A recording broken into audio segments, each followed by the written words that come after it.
the streaming platform, she was singing Britney Spears, which is like my favorite. I'm not that innocent. Okay, let's take it down a notch. Good morning, good evening, wherever you are in the world. I am drinking a coffee with MCT oil in it. What is your beverage of choice at the moment?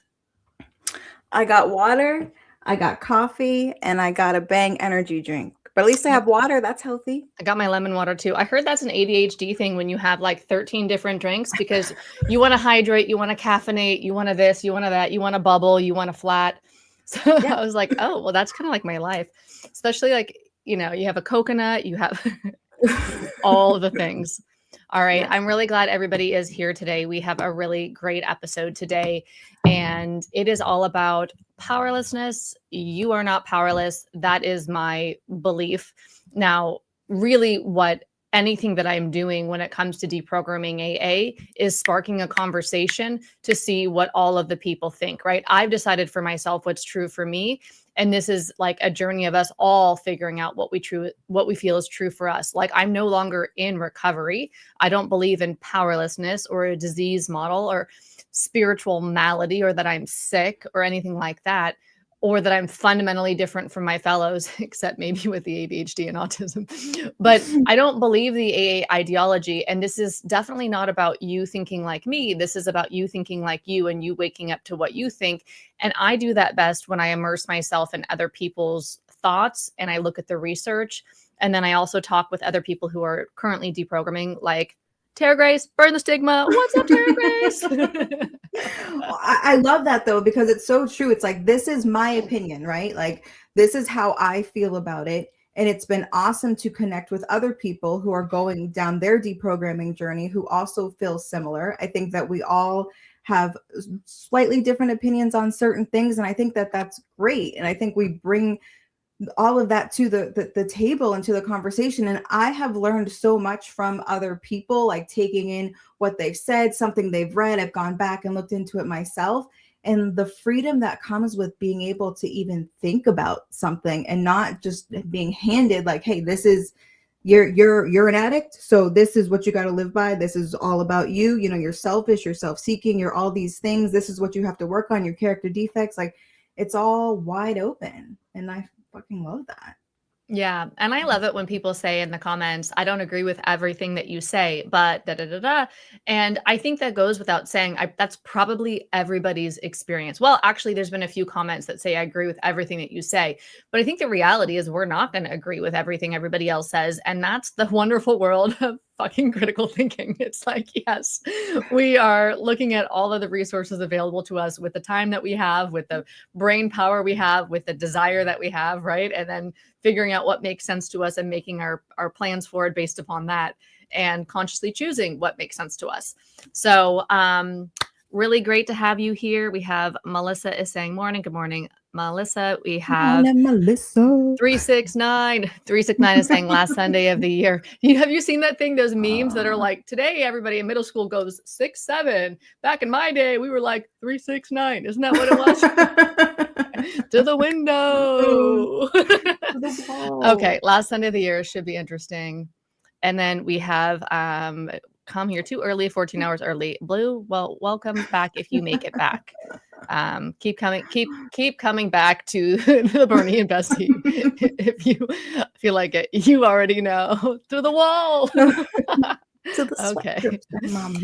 So I wanted to kick us off with a couple of things that I've read in some of the books that we love about deprogramming and deconstructing 12-step ideology, because I think when we hear from some of the doctors and PhDs who have been doing this work in addiction, like MDs and stuff like that, who've been doing the work in the addiction field for decades and decades and decades, they are a wealth of information for us. If they've been working with clients and individuals, they have so much information that they can, it gives me the chills, plus all of the research that they have thoroughly vetted and gotten to the point where they're in a way risking their careers or reputation by actively saying that AA is harmful.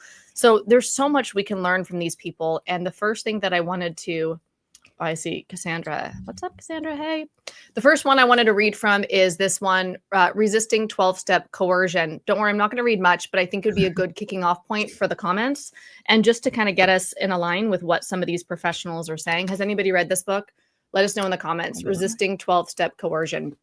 So on the idea of powerlessness and the disease concept, page 12 in the forward is actually by Charles Booth, which I believe he wrote the book AA Cult or Cure.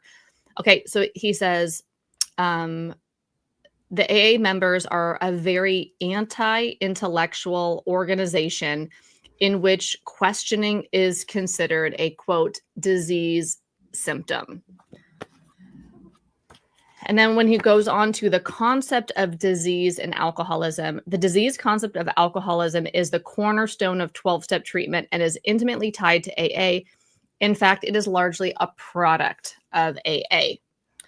There was someone named Jelinek. Does anybody heard of Jelinek when they were doing any sort of deconstruction research? So Jelinek, he wrote a book called The Disease Concept of Alcoholism in 1960. And it virtually, now I'm reading from here, virtually has no scientific value. Jelinek's, and this is why, this is so interesting on why he's saying that this disease concept work has no value. It's so fascinating to me.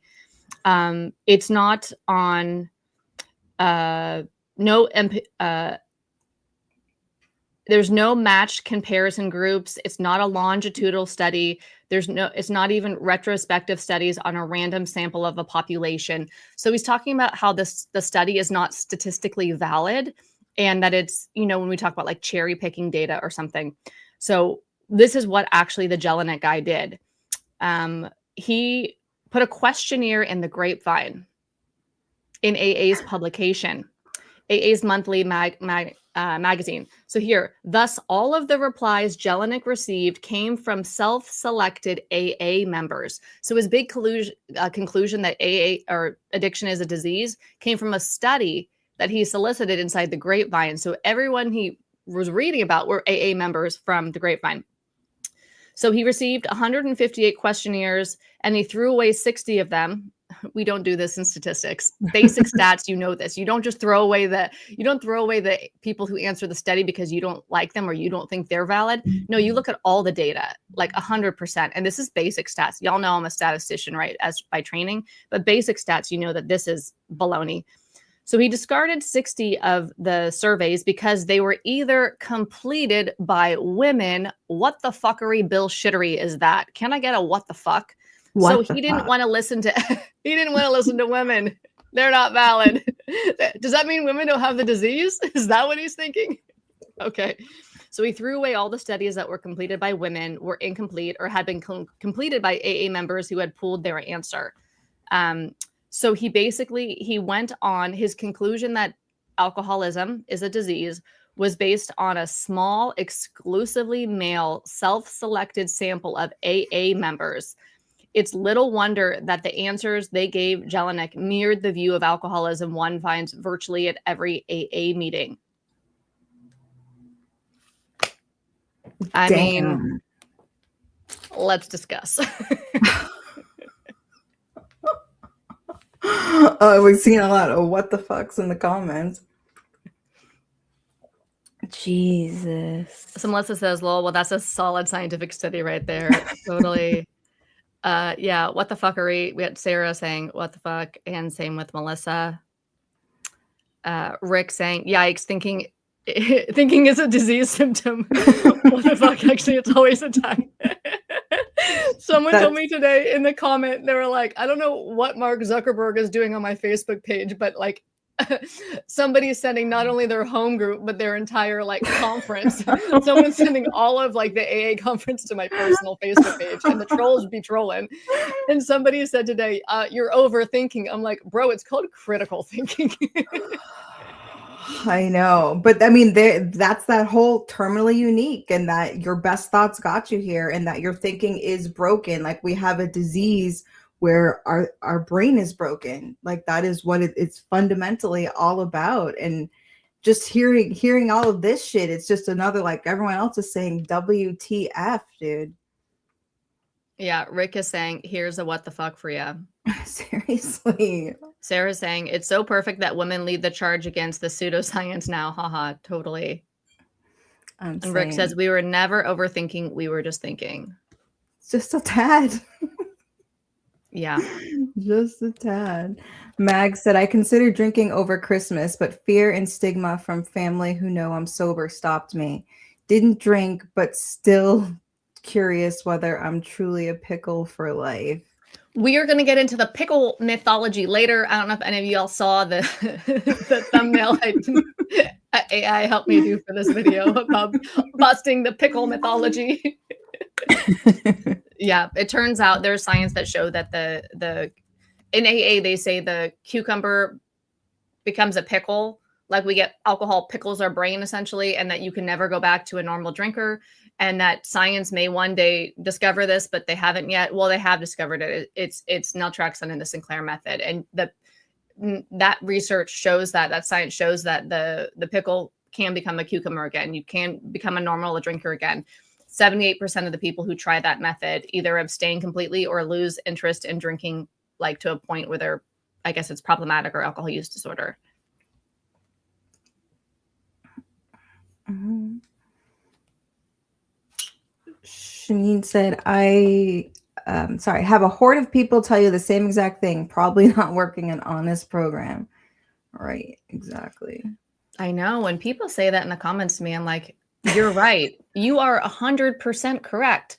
I'm not working a program.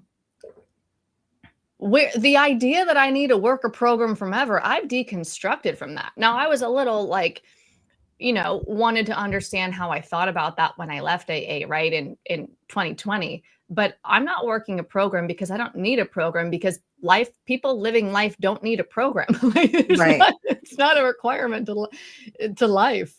Right. It's like when they find out that I use cannabis, they're like, oh, that explains it all. Like not only are you not working a program, but you're actively using. That's why you're so, crazy and saying all this madness. It's like, no.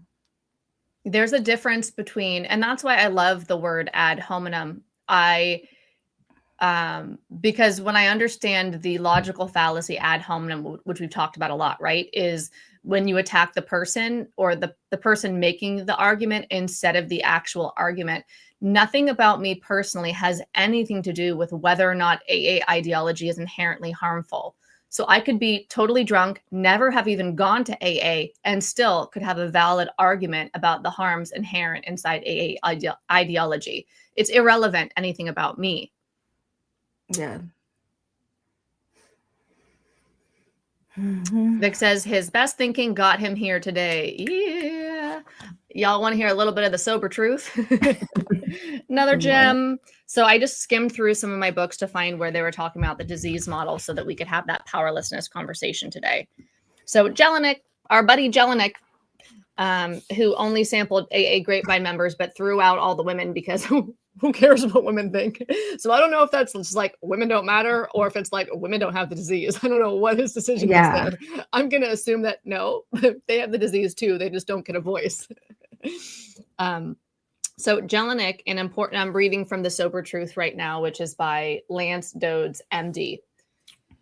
Jelinek, an important figure in his own right, is considered the primary author of the, quote, disease theory of alcoholism, which holds that heavy drinking is in some substantive way different from other behaviors, that rather than being a behavior, it is in fact a gradual progressive disease analogous to other chronic medical illnesses. His model of inevitable deterioration was soon disproven. Jelinek ultimately distanced himself from it, but AA embraced it. So Jelinek wised up and was like, okay, science is disproving my disease idea, but AA obviously ran with it. It is perhaps unexpected that AA would fasten onto Jelinek's view, given that the physician model of alcoholism as a medical disease did not precisely comport with the organization's own model of alcoholism as a spiritual illness.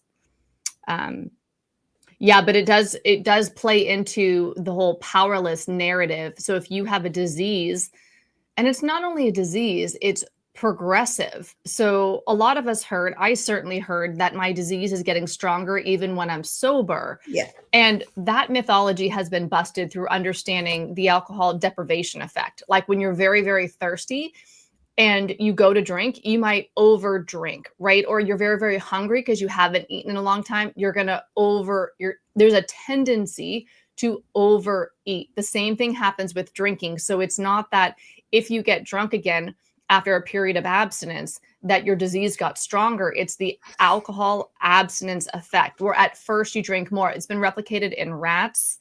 And so that's all come from David Sinclair's lab. That's why I love the Sinclair method and really his research on alcohol addiction. It's so informative and busts a lot of these, 12-step cult religion mythology with just what the current data are showing. Yeah, and it's so funny though, because if you try to mention any of it to anybody, like they'll literally say, keep your data, keep your fact, keep all this. Like I live it, I live it. I see it every single day. This is what's in front of me.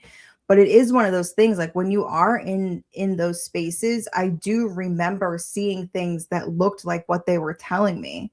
But then when you actually leave the space and see that there's a whole wide world outside of that, it's like, holy shit, Yeah. Kate says, what the fuck, Jelinek?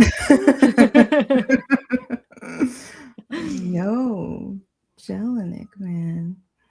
Christine said, I can't read today. Deprogramming is waking up to the truth, reclaiming your autonomy, thinking critically, trusting your intuition, and deconditioning indoctrination and raising awareness.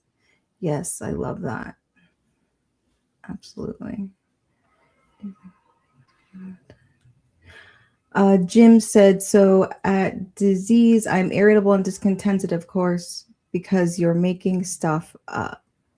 100%. Bill was a master salesman. Let's give people credit for what they are. He sold us on an idea that natural human experiences of restless. Are you restless, irritable, or discontent? Guess what? That's called untreated alcoholism, and I got a cure. It's called my religious 12-step program. Restless, irritable, or discontented. That's untreated alcoholism. No, Bill, that's baloney. You're literally. Oh wait, are you awake? Are you are your eyes open? That's a disease, and I have a cure. Seriously. And I remember hearing the doctor's opinion. I remember going through that and being like, oh my God, that is me. That totally explains me. This makes total sense. Like, this is why I'm such a mess. This is why I'm so bad at life. I felt like, and I was sold, baby. I mean, sucker. Like, I was totally sold on it. Yeah. You want to take this one? Sure. Aiden said, weed was the only thing that stopped my cravings. Yeah, I mean, in the beginning, it was huge for me to be able to smoke, and nothing. Like after that, I was like, oh, like I'm fine. I'm totally fine. Now at this point, weed is just part of my life because I enjoy it. It's not because I have cravings, but there was absolutely a time that it was a tool for cravings, 100%. Yeah, and then followed up, Aiden said, do you think about being sober all the time? Maybe that's a question for me because I am sober all the time. I don't think Derek Rice is thinking about being sober all the time. Sure not. Sure not. That's hilarious. Have you been restored to sanity? I was like, bro, I was never insane. No, I don't think about being sober all the time because I'm actively creating like resources for deconstructing AA, like this video right here. I'm thinking about like addiction recovery often. I'm thinking about deconstructing AA often because I'm literally like immersed in the work to create this content and to create these resources for people. I really want the resources to exist. And as much as I love the orange papers, like I don't know, the way my brain works, it's very visual, the way that I learn. I literally like think in pictures. So I wanted to make something visual for people like me, like videos like this right here, or having a meta moment. And so I wanted stuff like this to exist. So because I am very actively creating these resources, I am thinking about alcohol addiction, deconstructing AA ideology, cult recovery, other addiction models and modalities and things like that. Just like if, like one of my very first jobs, I worked in a cafe, I was making lattes. So while I was working, I was thinking, I'm smelling coffee, I'm making coffee, I'm pouring coffee. People are saying words like cappuccino, espresso, whatever to me. So I was thinking about coffee a lot. But no, I don't think about, I haven't wanted to drink in well over a decade, like had even the thought of having a drink. I don't think about sobriety. When I read the book, which I'm going to read a little bit for you guys from my iPad, The Cure for Alcoholism, I did think about, do I want to drink again? Because it's saying that there's like a safe way to do it. And that kind of felt really scary to like entertain that idea. And I was like, whoa, this is dangerous. And that was like more AA conditioning in my head. And ultimately I decided, no, I really just like my life. I've never been this like emotionally and mentally stable in my life, like having left AA and deprogrammed. So I have no reason, like I'm doing well. There's nothing, I don't see how alcohol could benefit my life. And if that changes, then I'll consider how to do that later. But I don't think about sobriety or drinking outside of just talking about it like here in this moment right now. I do wonder, like having that conversation of how much would I think about these things if it wasn't something that I was so passionate about talking about, right? Like if it was just an experience that I went through and I wasn't so, like I'm in a way I am kind of consumed by it because it's one of those things that it just has affected me in this life of where it's opened up so much freedom. It's like I just do want other people who are still stuck the way that I was stuck to know that if you want, you can leave. Like the door is opened, right? But if this wasn't part of my life, how much would I think about it or talk about it? I feel like I would just live my life the way that I was before I stopped talking about it, and I really didn't think about it. I still had a head full of AA thoughts. I still very much believed that the program worked for most people. I thought it was a great program. I still, even though it didn't work for me, because I thought I was the problem, I was the reason it didn't work. But other than that, I didn't think about it until I started to learn about shit. And I was like, holy shit, it wasn't me. It wasn't me, and then it's opened up this whole world of now I can't stop talking about it. But I mean, I guess you guys in the comments who don't really talk about it that much, how much do you guys think about it in your daily life? Is it just something that when you come online and you interact with the content, or is it something that you think about on the daily? I'm interested, like. Yeah, and if you're watching the replay, let us know too. We definitely want to vibe with you in the comments, or I do. I want to know what I like to like hear what's in everybody's mind. I like to understand kind of what everybody's thinking, everybody who wants to share about it. And I think it really benefits all of us when we share our minds, because then we can all kind of wake up to more critical thinking and find what's true for us in that. Yeah, it helps me big But time. here's the thing, like I like cigarettes. I smoked. It was informed consent because I understood they were harmful when I had my first cigarette, right? Which is what I wish AA was. I wish AA was informed consent, so you knew it was harmful if you chose it. But I quit smoking many times, one time even for 5 years, and then I went back. And then the last cigarette I had was in the very beginning of April in 2010. I remember it was at the airport. I was flying to India. It was like a 24-hour travel day. And I'd already had like 24 hours off cigarettes. So I was like, maybe I'll just keep this up. And like, I don't talk about cigarettes very often, although I'm talking about them right now. Like, I don't talk about them. I don't think about them. My life isn't about not smoking. My life isn't, I mean, I don't smoke, but my life isn't about not smoking or thinking about not smoking or wishing I smoked or whatever. It's just like not even a part of my life.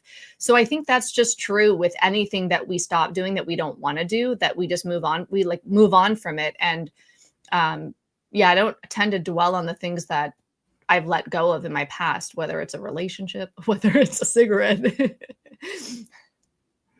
But something else about me is that I have, and this was one of the benefits of AA, or inspired from AA, or even like one of the harms of AA, depending upon how you hold it and look at it. But I have felt kind of since joining AA that I do feel joy and purpose from helping people, trying to help people get through problems that were really hard for me to solve by leaving behind me a trail of resources so that they could hopefully get through those problems and solve them quicker than I did. So really it's under the idea of wanting to help people suffer less and get to freedom faster than I was able to by providing resources. And I first did that with anxiety. I've done it with a lot of things. I did it with freeway driving. I made a whole course on to help people through freeway driving and videos about that. If you look back in my YouTube channel. So I've always been that way. So at some point I'm going to shift and the focus won't be on deprogramming and deconstructing AA anymore. It might be on something else that I want to help people suffer less from and get to freedom faster on. That's just kind of like what feels, I don't know, aligned for me. Huh. That's cool. Yeah, I definitely think like it is one of those things. It's like I was super into AA and like wanting to help people through the AA way. And then once I left the AA way, it's like I want to help people know at least, like you said, suffer less than I did, because there was nowhere to turn when I first left. There was nothing out there. Rick said Jelinek was a conman in his own right. He didn't really have a PhD. He was a fraud who was selling his creation falsely with Marty Man. They couldn't have gotten away with this disease bullshit today. Oh, absolutely fucking not. No, they sure couldn't. Marshall. What's up, broski? The disease idea of alcoholism and addiction was made popular by Benjamin Rush in the 1700s.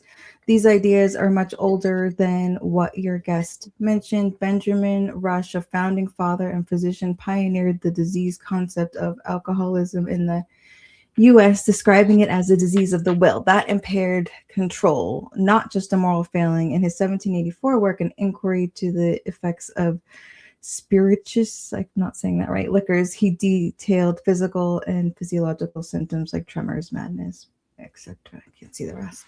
Yeah. Yes, 100%. I may have left out the word. It sounds like I did, and I apologize for that. Of modern, making it like in modern society was Jelinek's work, but it does go back a long time. You're absolutely correct, and thank you for that thorough. Some of that's new for me, so thank you for that. I love it. I love it when people add things.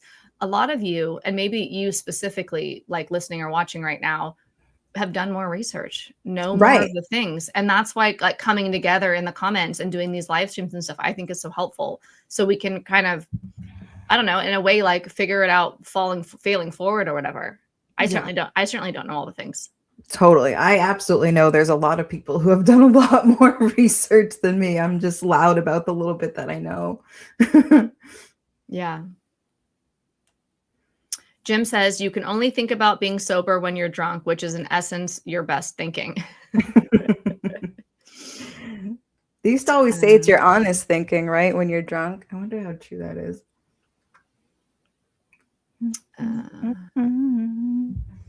And David says, these podcasts are great, especially after coming down from the AA meeting I was forced to go to. Yeah. So it's great that you're here. I feel like maybe it sounds like from some of the comments I've read from you, David, that it almost helps keep you grounded, even though you are essentially being coerced in a 12-step right now through your circumstances, like a lot of people are, that you're also grounding yourself to, I think that that's great. That to me, it really like, you really have to work to do the take what you want, leave the rest, because everything about AA is take what you want, leave the rest. But rarely have we seen a person fail. Half measures. Yeah. If you don't do the rest, then you're not working the program. Then there is no, at least where I was from, you couldn't leave anything. David said, living in a sober house, these podcasts are great, especially after coming down from the AA meeting last night that we were forced to go. Oh. Is that the one we just read? Oops, sorry. So I want to do a little read here. Oh, by the way, can I do a little shout out for the algo? If you are enjoying this and you would like it to be sent out to other people to enjoy as well, give it a little heart bomb, give it a little like, a little thumbs up, give it a mean face, give it a sad face if you hate us. Just let a sister know what you think.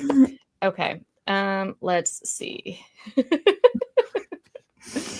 Okay, so this is from the book Biology of Desire. Has anybody read Biology of Desire by the subtitle is great. Why Addiction is Not a Disease by Mark Lewis, PhD. He says brain changes can be interpreted as a consequence of learning rather than disease. And he says, and this is why I love reading from people who have been doing this work for like decades.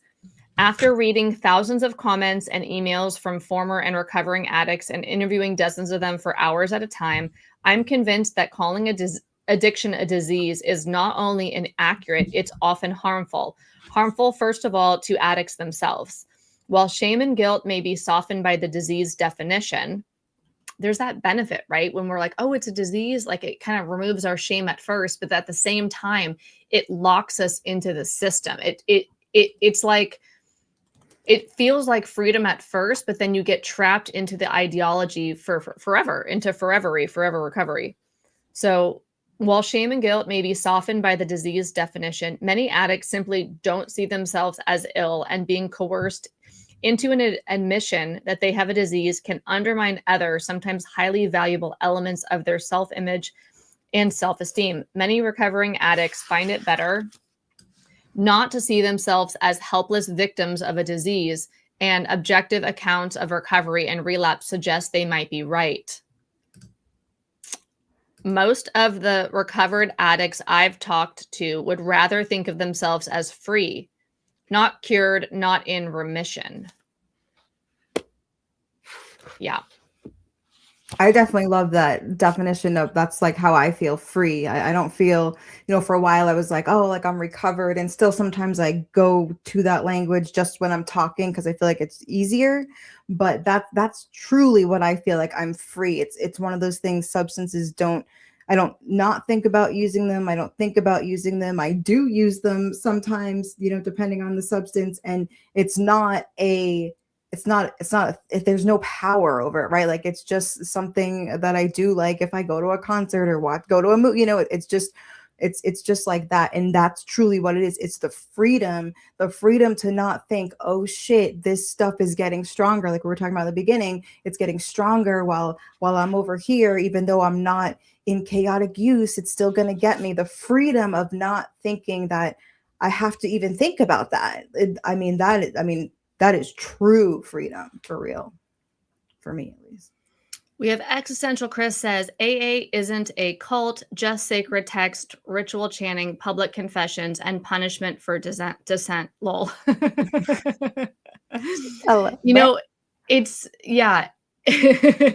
It's so funny when people will say AA is not a cult and all sorts of like reasons where I think this is being cheeky, right? I'm taking this as being like cheeky.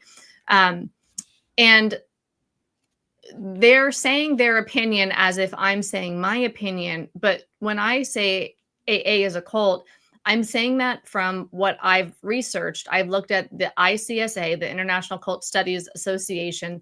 They have a 15-point cult characteristic checklist.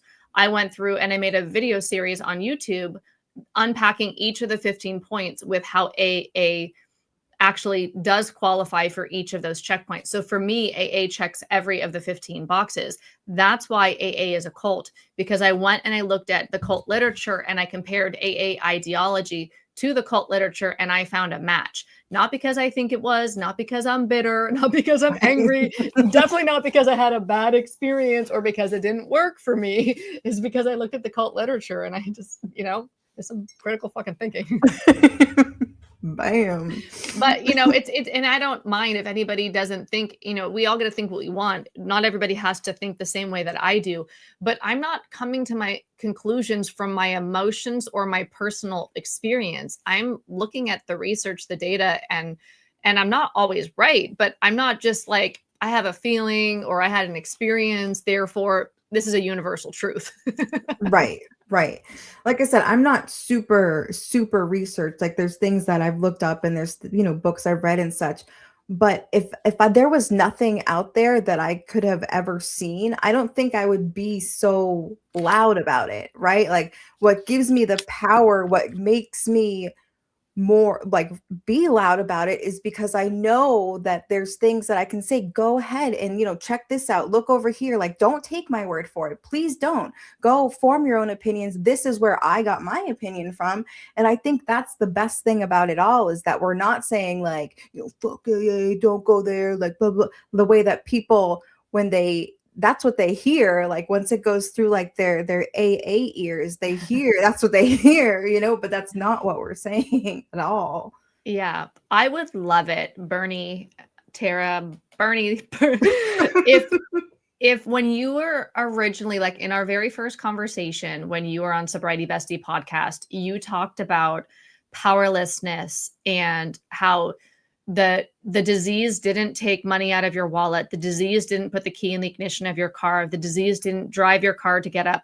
So I'm wondering if, and I loved that, and I'm wondering if you can share your personal thoughts on powerlessness outside of these PhDs with decades and stuff. Just if you wanted to share your own thoughts on powerlessness. Sure. Well, I know for me, part of my AA story, right, used to be that I would talk about how I would be driving to the dope man and against my will is what I called it. I would be driving to the dope man against my will. And there were times that I drew up that shot and put it in my arm against my will. That was my disease in the driver's seat. And I 100% thought and believed that for a really long time. But looking back, when I don't have my disease model glasses on, it's like, well, those were the choices that I made when I felt like I had limited choices. I felt like those were my only choices. And I felt like that was the best choice that I could make, with being dope sick, with, not having a roof over my, like, with just all the different things, right? That seemed like the best choice that I could make for myself at that time. But my disease was not in the driver's seat, right? Like I still drove there. I still made the choice to go. I didn't have to go, and I still went. Now, I know when we are in active use, it feels like we don't have a choice, totally. But I don't think that to continue to co-sign that rhetoric, right? To continue to tell people that, no, you don't have a choice. You don't have a choice. You don't have a choice. Let's let people know that you have a choice up until you put the needle, until you draw it back. You still have a choice. It may not feel like, and I'm not judging you. If that is what you choose to do, go for it. Just be safe, right? But let's empower people and let them, remind them, because I think sometimes when we're just in survival mode and we're just going and we're ripping and running, and then we're being everything that everyone told us that we were, we forget that we do still have a choice. And if we don't want to make that choice, we don't have to.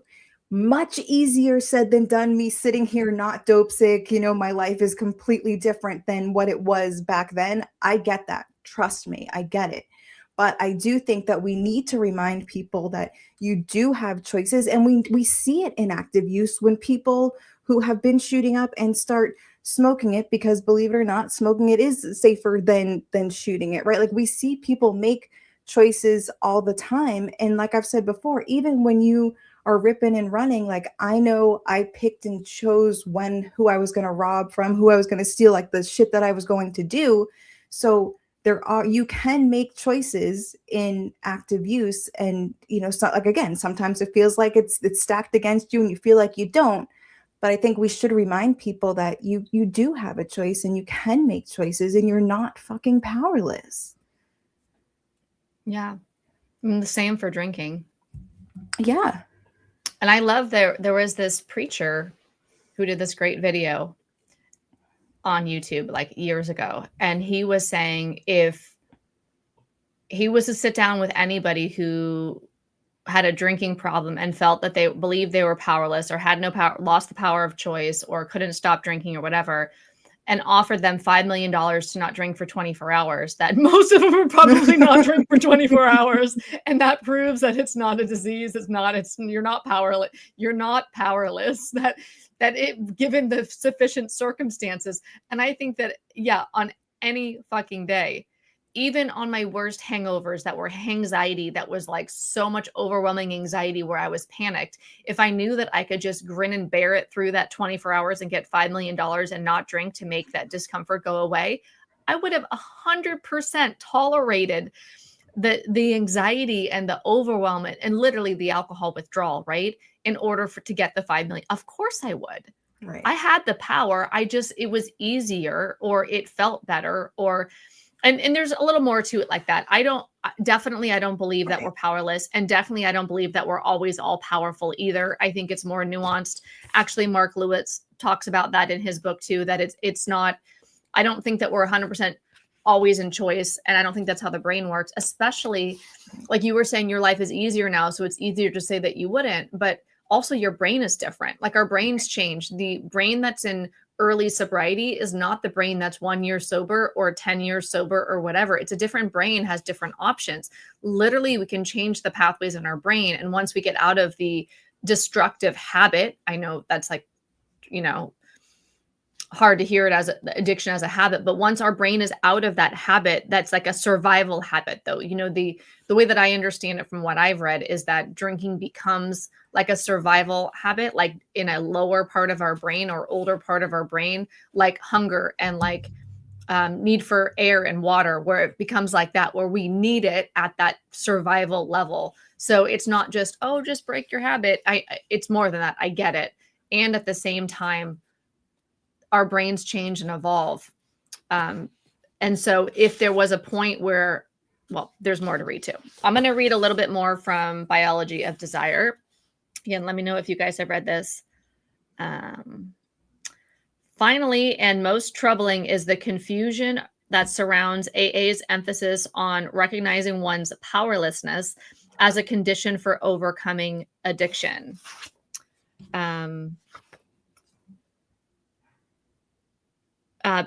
Others interpret the emphasis on powerlessness as suggesting ongoing helplessness. Yes, it is learned helplessness.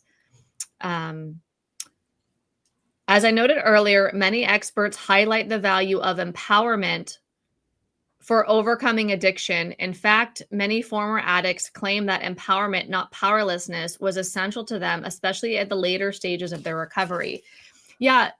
Later on in recovery, I wish that we just knew that recovery was temporary, that graduating recovery was seen as an important phase, and that if you're going to go the recovery route that is 12-step, that it was known that it's a two-part recovery. There's the recovery from alcohol addiction, and then there's the recovery from Alcoholics Anonymous, and that second recovery is important as well, that you got indoctrinated into an ideology that would help some people stay abstinent, and maybe it's really the fellowship or whatever that's helping them stay abstinent, and then afterwards go through a deconstruction process or a deprogramming process to get that ideology out of your head. Now that your brain is changed, that you're stable, and that you can recover from the recovery and then move on with your life. The same way that we don't wear a cast forever with a broken leg, that we get the cast removed, we might have crutches, and then we leave the crutches and we hobble on with our life.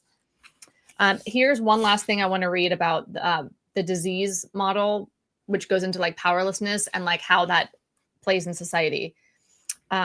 Western governments may be the most powerful. Let's see, where does this go? The definition of addiction as a disease endorsed by the medical and scientific communities and most Western governments may be the most powerful marketing tool there is for the rehab industry. It's not only a great way to get people in the door. Clearly, people with a disease need treatment, and judges in the United States have fully endorsed this logic. We know that there's cases where people are not required or coerced to AA because of it's a religion, but also a way of explaining what goes wrong when treatment doesn't work, because no doctor, nurse, or shrink will ever tell you that they can fix you for sure. All they can say is they'll try. And if you end up not getting fixed, well, that's the way it is with diseases. And probably you didn't quite follow the regimen you were instructed to follow. Yeah, it's perfect. It's perfect for the rehab industry because you can constantly blame the person for not wanting it bad enough, not surrender, not doing XYZ. There's always a list of reasons why it didn't work, and they're always the person's fault, and never that maybe this type of path isn't the best path for you. Maybe you should try something else. I never once heard that, not one time. It was always something else that I needed to do. It's perfect. They get zero accountability. Nobody blames them. No one questions them because it's just thought like that, like, oh, well, treatment isn't successful. We've just accepted that. And we've accepted that treatment is trash. And if people really want it, they'll find a way to make it work. It's bullshit. Kate said, legally, there is no disease and taking substances is a choice. Yeah. Can you guys hear? Bonnie says that she lost audio. I can hear Bernie. I can hear me. Me too. I feel like someone else would have said something. David said, they tried to say to me that it was my disease that got me 2 DUIs and put me in jail and sober house. No, it was my freaking bad choices that put me here.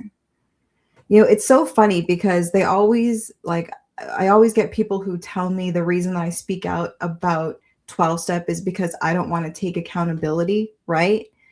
But where else do you get that kind of accountability? Usually it is, my disease was in the driver's seat. It's like, where's the accountability there when you can blame everything on your disease rather than, these are the choices these are the bad choices I made, or these are the choices that I made with the limited, I didn't have a whole lot offered to me and I made, but it's still choices that I made.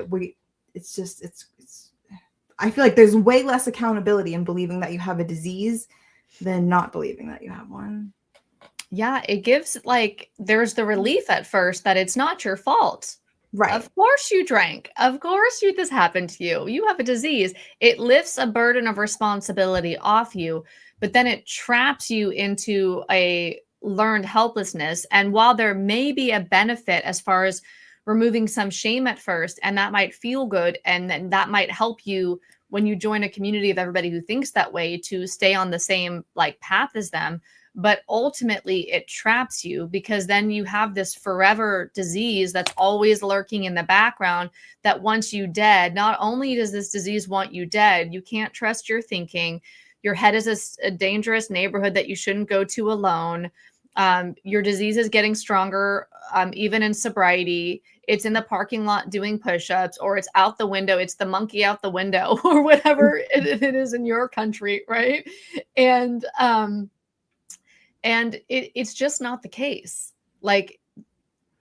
Okay, so let me see if I have it open on the right page for this book. It's a triggering title, right? For a couple different reasons. This book is called The Cure for Alcoholism. I don't like the word alcoholism. I just don't think it's accurate. But also cure could be triggering for people too. So they talk about pharmacological extinction. Have you guys heard about pharmacological extinction? By the late 1960s, Sinclair had already established the alcohol deprivation effect as a fundamental driving force to alcohol addiction.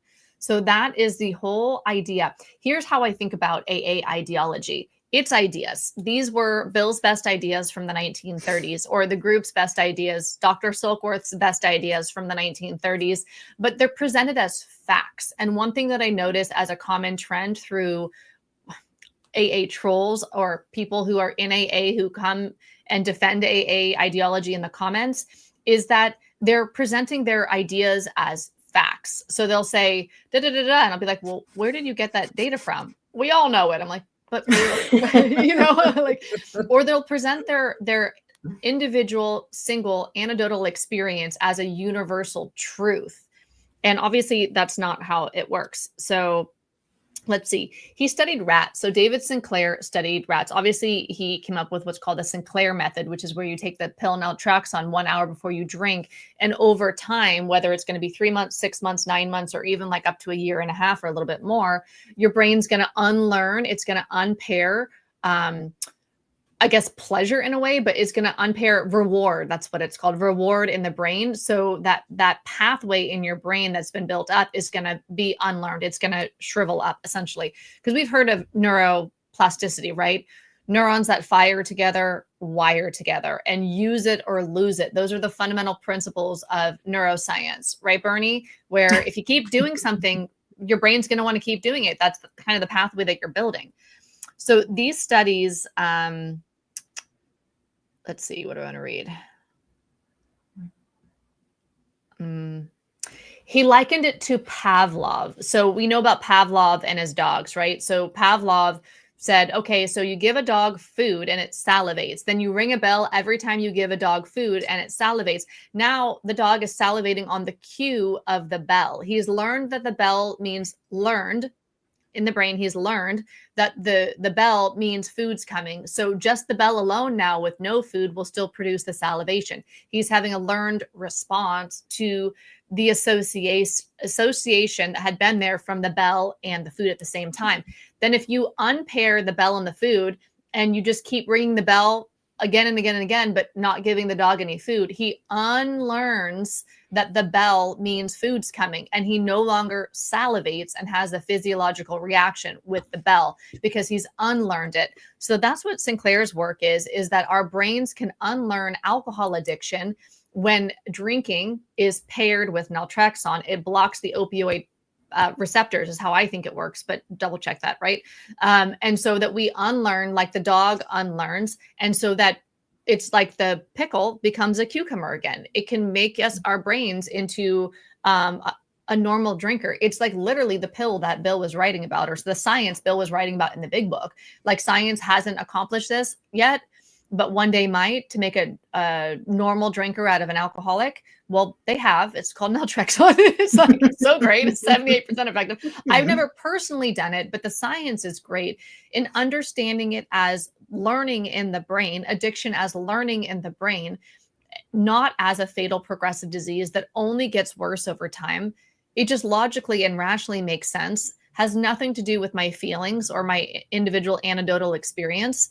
And I find that fascinating. And so to me, I had already deconstructed from the powerlessness and the disease mythology, but this really gave me science, like a scientific look and perspective at one way that modern science, and really this has been around since the 50s or 60s, and naltrexone's been approved since 94 in the US, at least by the FDA, and it's like $1 a pill. So it's like there is an easier, softer way, Bill Wilson. And you know, Bill Wilson, who allegedly, we don't know if it's true, on his deathbed was asking for alcohol. If Bill Wilson was alive now in 2025, I think he'd be like, let's do the Sinclair method, folks. Pivot, pivot, pivot. We can drink again. Yay! Because you know, it sounded like he wanted to drink again.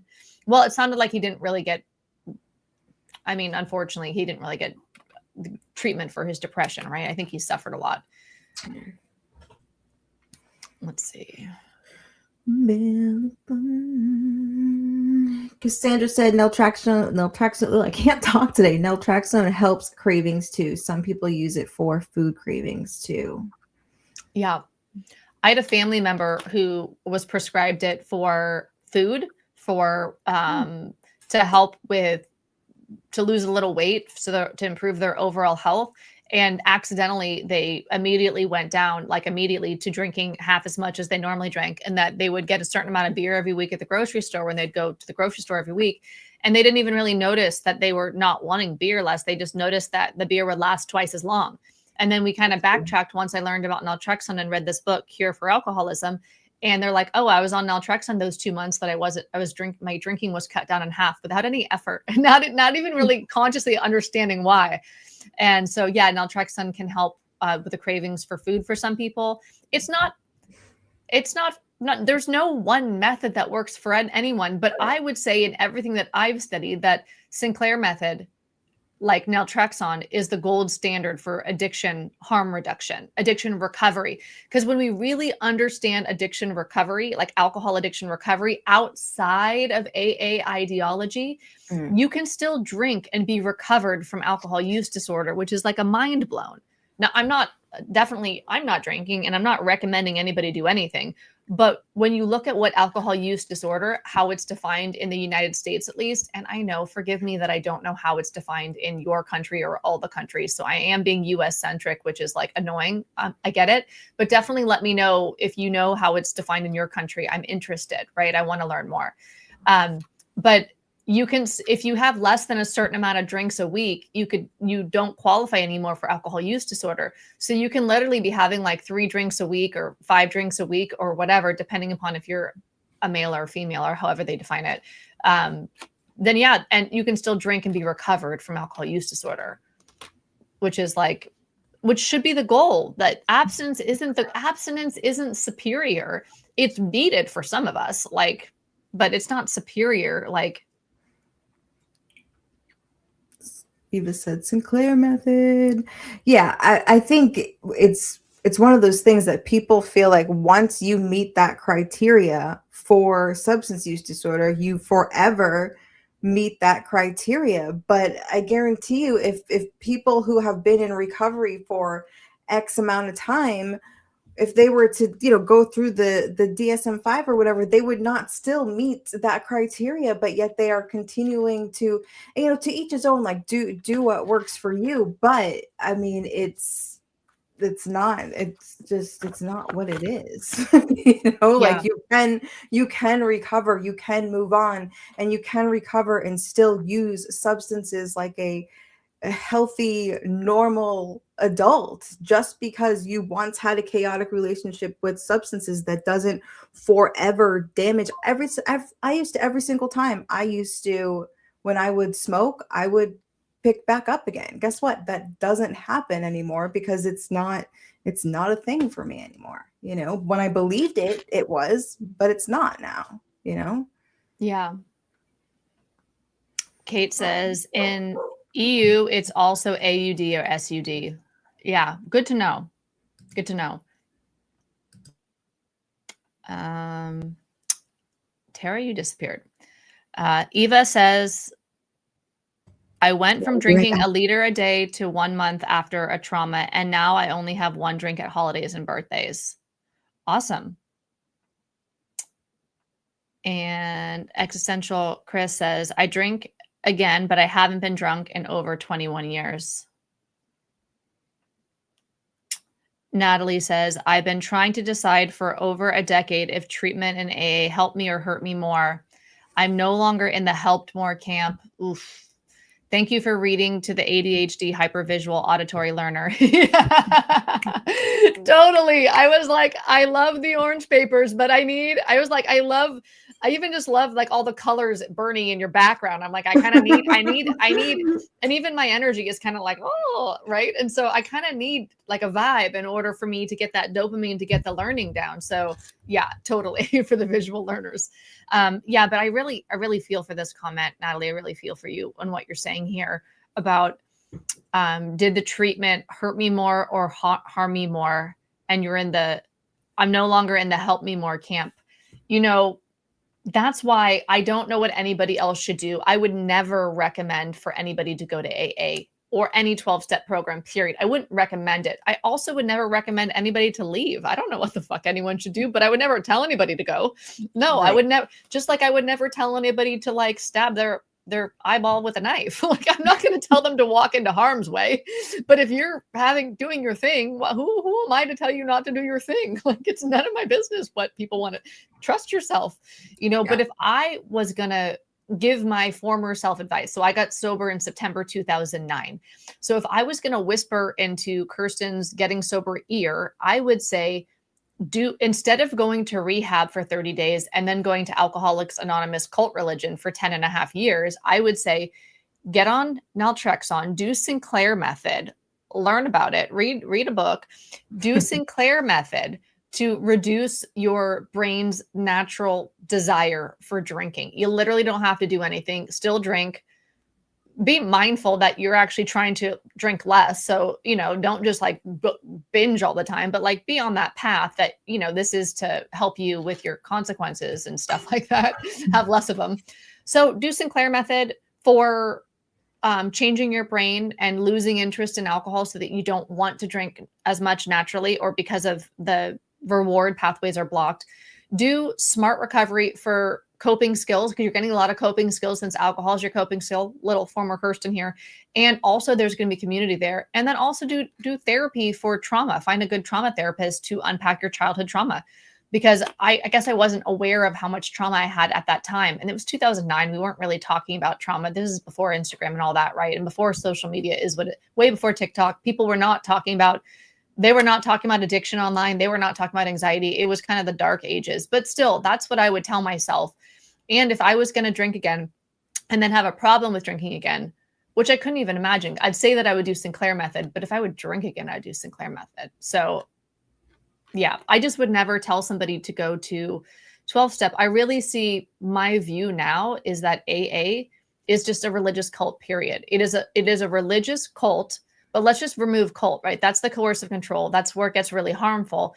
It's a religion pretending to be a recovery program. The steps are not about recovering from alcohol. They're literally about surrendering to God. Like, turn your will and your life over to God. That is not a recovery from addiction step. There's nothing wrong if somebody chooses to use religion to see if religion's going to get them sober. Fine, have at it. But let's not pretend that they're not religious steps, the 12 steps, like atonement, confession, giving your sins and defects to God, surrendering your will and your life, using prayer to connect with God. And then step 12, proselytizing, evangelizing, recruiting more people into the group. Like, they're literally all religious steps from the Oxford group. And those do work for some people. That's true. There's like 5% or less of the people who do those religious steps do get abstinence and maintain it. But I would say at the cost of the self. I still don't know how to pronounce the word self, diminution. Yeah, the reduction of self. It's all about getting out of self. And I think a lot of us who are getting sober need to get more into self. A lot of us show up already people pleasers, already traumatized, not speaking our truth, playing small. And a lot of us need empowerment, not disempowerment. And I feel like AA is like backwards, where it feels like empowerment, but it's slowly, for some of us, is disabling our power and literally telling us that we're powerless. Totally. And it's funny to speak to what Natalie said. I literally posted on Facebook today. I said, the damage I still carry isn't from the drugs I used. It's from the beliefs I was taught in treatment and recovery spaces. And like, it's true. Like, what I'm still going through now, what I'm still trying to overcome now has nothing to do with anything of my chaotic use. It's from when I was trying to get help from that chaotic use. That is the stuff that I'm still working through today. You know, it's crazy. Yeah. And Natalie's comment is fear may have gotten me sober, but empowerment is what has kept me this way. Long time, no AA. And Cassandra is saying, yes, empowerment. Yeah. The literal opposite of what we're taught is what has helped a lot of us, you know, not being powerless, being powerful. Peter said, I've been drinking alcohol-free beer for over 20 years. I felt too stigmatized to tell anyone. In fact, came out about cannabis use before eventually sharing that I enjoyed a weed drink of 0%. Yeah, there is so much stigma in the rooms about NA beer, non-alcoholic beer. I don't understand it, but I guess it's back to that allergy. They think it might trigger you back, and you know, you'll have no control. Yeah. I mean, I made the decision when I got sober. I tried mouthwash, just the regular mouthwash I was using at the time, and it had alcohol in it, right? And when I was using the mouthwash in early sobriety, it reminded me of taking a shot of liquor, because my insides of my mouth would like sweat or whatever that feeling is, right? And I just felt like it was a little bit triggering for me. And so I switched to non-alcoholic mouthwash. And then I just made the decision that I just don't put alcohol in my mouth, period.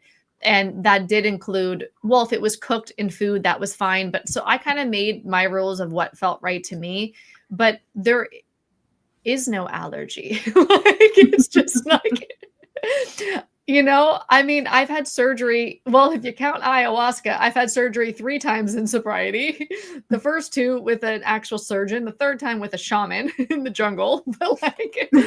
But when I was on, seriously though, when I had surgery twice in sobriety, and I was on the meds they gave me, and then the pain pills after, there was no allergy. There was no nothing. Like, nothing happened. There was no desire happened.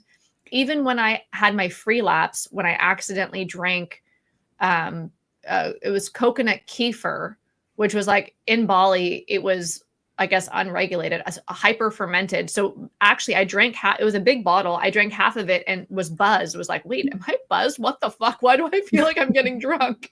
And I realized that it was like extra fermented or something. I didn't want, and then I thought, do I finish it or do I toss it? And I had a moment where I thought about, well, I kind of like this. Should I finish it?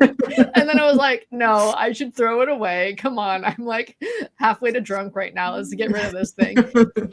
There was no allergy. There was no drinking about it the next day. I went to the meeting the next day and talked about my free lapse.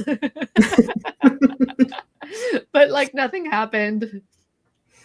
It's crazy because when I had my gallbladder out, I was living with my parents, and my mom was so indoctrinated into that allergy that I wasn't allowed to have any pain meds after my gallbladder. I just had to take ibuprofen, and I was in a lot of pain, obviously, but I had no choice because I was under their roof. But it just goes to show you how deep, like my mom was so scared that me taking, even if she held them, that just that one pill could have just taken me back to where she never wanted me to see me go again. You know, it's awful.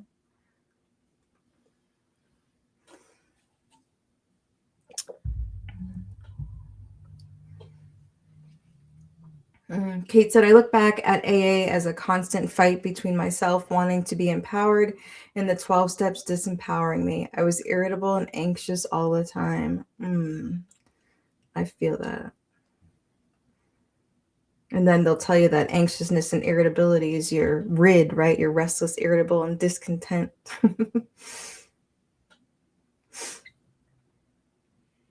Rob says, hi, ladies, 3 weeks sober. Awesome. After relapsing, after leaving AA, mental health is so much better. Really great to hear. Nice. And the fact a mate has cut me off after joining AA only reinforces my thinking that I made the right decision. Yeah, the shunning is brutal. It's really like, we know it though, right? I mean, we know if you leave, you can't bring your friends. I think that we kind of know that. Like if you've been there a while, you get it that we don't really talk. People are not really associated with the people who leave because you don't want to get some of their thinking on you, right? They're dangerous. So as much as we kind of know it, it's also feeling it is like, and some people might still be our friends, kind of. Not really, but maybe there's exceptions, right? Yeah, it's brutal. It's brutal. It's so funny though, because a lot of the comments that I'll get from people who are clearly speaking from the AA ideology are saying shunning doesn't happen. And I'm like, bro, have you left AA? Like, have you dared question the narrative? As soon as you think critically, you are shut down, smacked down, shunned, rejected. You get out of the middle of the boat, they throw you into the water. Get the fuck away from me. I don't want to. You're gonna make me relapse. You're dangerous. Like, yeah, they're gonna make you sick before you make them well. Was what I remember the saying. Andrea says, "Oh, get some of their thinking on you." Yeah, that is how they think. And like I said, they think that the saying was they're gonna make you sick before you make them well. If you think that you can stay in contact with them and try to help them, they act like they're a disease, because they're in their disease. Bernie and Bessie live in the house. It is, James. We vibing up in here. Talking about powerless, all the powerless things. All the powerlessness. And we have I can relate to these comments. My mental health has improved tenfold since leaving. I am so happy to hear it. I've seen this a lot. I usually get this in the DMs from people. Not everybody wants to leave comments on the internet, right? And I get it. I didn't. I literally didn't say shit for 5 years after leaving AA. Not one, even a thumbs up on a deprogramming post. Nothing online. The only thing I did that was slightly controversial and some AAs started blocking me was, or unfriending me, was I said that I went to Peru to take ayahuasca. So they knew I was doing something outside of the ideal. I was dangerous. They didn't want their thinking, my thinking to get on them. But yeah. Let's see. So when I think of powerlessness, for me, how did anybody else grow up in the 80s or the 90s? I mean, where they were talking about DARE drug abuse resistance education, just say no campaigns were kind of still in the vibe. And they were talking about how pot's a gateway drug. Does anybody ever remember that like gateway drug talk with pot? So I think about the powerlessness mythology as like the gateway belief buster to pop out of AA ideology. Here's what I mean. The night that I left AA or decided to leave AA, because for me it was like realizing that Saint Nick isn't real. I was like, oh, it's not real. And it was like, boom, the whole thing, like the whole mythology just like busted, because I realized that the core belief that Bill was selling me on in order to make his entire sales pitch, otherwise called the Big Book of Alcoholics Anonymous, be true. The one core belief that I had to believe in order to make his entire system true was the belief that I was powerless over alcohol. Mm. And the way that they framed it in the meetings that I went to, and my sponsor framed it to me, was if even once, even only just one time, you failed to be able to control your drinking, then therefore you are what's called a real alcoholic. And if you're a real alcoholic, which is literally only an AA term, it's made up in AA, it's called a no true Scotsman fallacy, which is where you make up a loaded language term. It's not a fucking thing, but it keeps the system closed. So any success outside of the system, oh, they weren't a real alcoholic. Right. So even if once I failed to control my drinking, which was true, there were many times that I had more drinks than I planned on it, or wanted to have like 2 drinks and then it was 3 days later or whatever, right? I mean, come on. Who likes to party? I don't know. So if I fail to control my drinking, then I'm a real alcoholic, and a real alcoholic is powerless over alcohol. That means that I'm powerless over alcohol. If even once I didn't have the power to control how much I drank, then I am powerless over alcohol. That is for me, that is the gateway belief that makes the entire system, like, then you believe everything else, right? And so that's relatable. A lot of us drank more than we wanted to. I mean, has anybody been to college? There's a lot of drinking in a lot of places. Right. And so what I realized was that I wasn't powerless over alcohol. That's what shattered everything for me. And it was literally the night that I decided to leave AA. I was like, wait, at that point I was 10 and a half years sober. And I was like, okay, I haven't had a drink in 10 and a half years. Clearly have a lot of fucking power over this thing. What do you mean I'm powerless? There's no evidence in any recent history that I haven't had the power. I've had the power. Now, whether you want to say it was my higher power or me or whatever, then now we're trying to figure out where that power came from, but I wasn't powerless. Right. And I was like, wait, I'm not powerless over alcohol. What else did Bill sell me? And I really strategically, like, I wrote down the beliefs of AA that AA had me believe when I got there, that I currently at that moment that I wrote this down believed. This is April 6, 2020, like early pandemic days. I was like, okay, AA says I have a spiritual malady. Where does science validate that? It says I have a mental obsession, but that precedes my first drink. Okay, yeah, I can be obsessive. Now I also know that, in autism, they call that special interest, which I don't even like that term. It's not special. I'm just interested in shit. And then in ADHD, they call that hyperfocus, right? And so, but having a mind that can be obsessive or can be monotropic thinking, that doesn't mean that I'm powerless over alcohol forever and that I've never had the power. So I just wrote down all the beliefs and I was like, oh, wait, this shit is bananas. B-A-N-A-N-A-N-S. Like, that's not true. But it all came down to the powerlessness belief. I don't know, like, Tara, what popped you out of the ideology? Was it the powerlessness thing, or what kind of kicked you out the door and made you realize, oh, snap, this is myth? Well, for me, I was already gone, right? Like I had said, like I had given up on recovery, and I was like, I can't do it. Like I can't do it. And I thought that's how recovery had to be. And I was like, this is just never going to be me.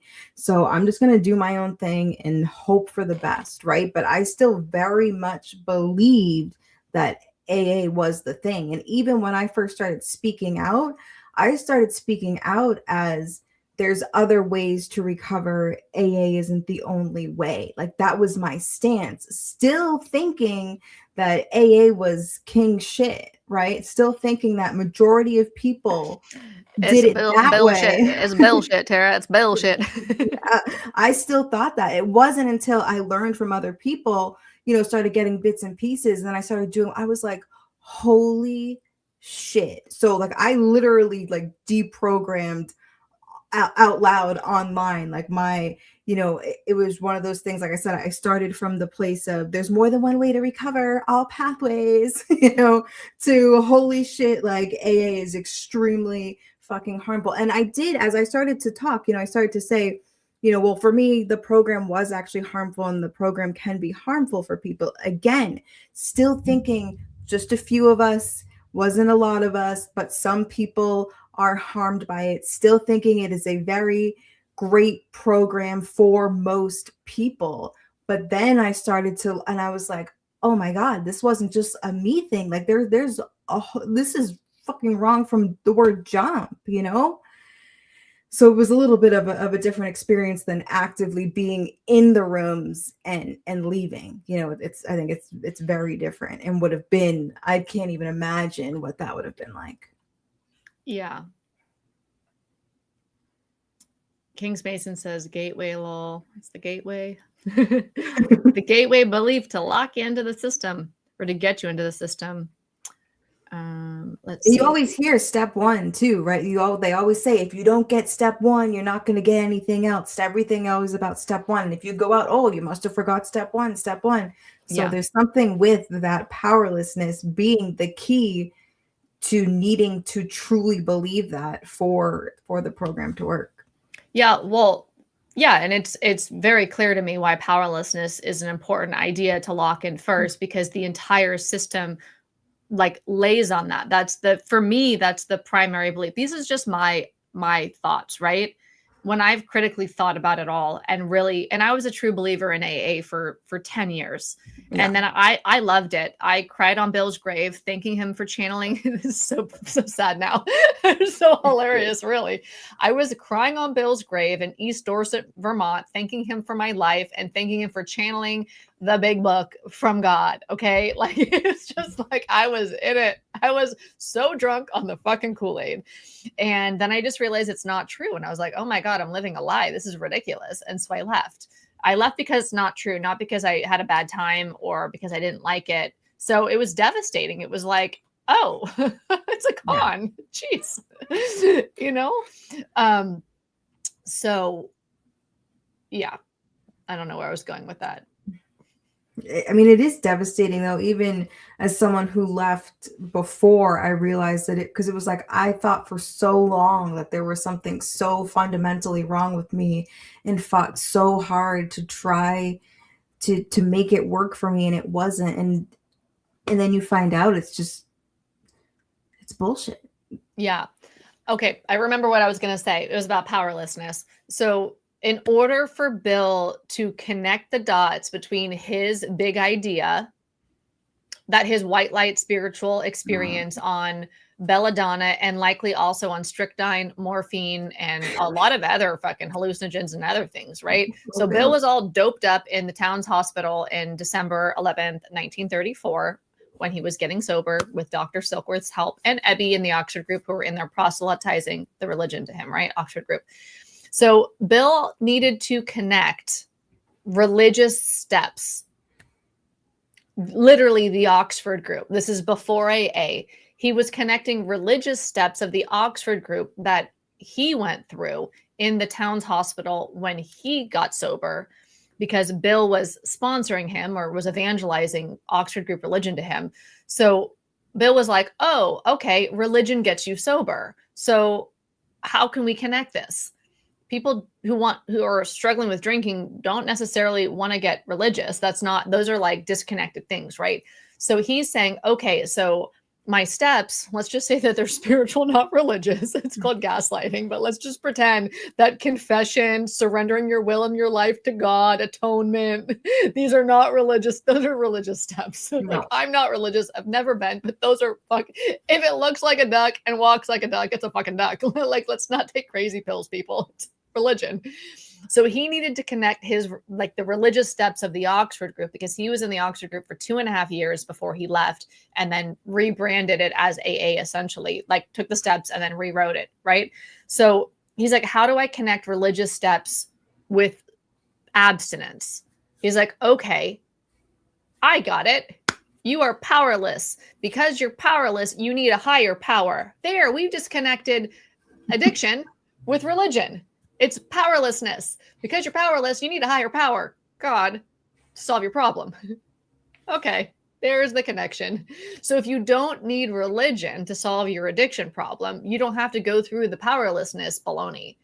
My first assignment in AA was to write down 100 ways in my life that I'm powerless beyond even alcohol. Just in general, it was like this, what is it, like a degradation or humiliation ritual?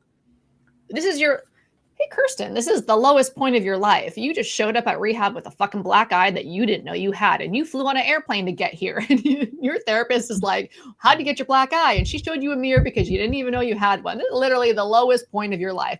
You've just been stripped off benzos. You are like literally shaking in the fucking corner because you're coming off benzos so hard.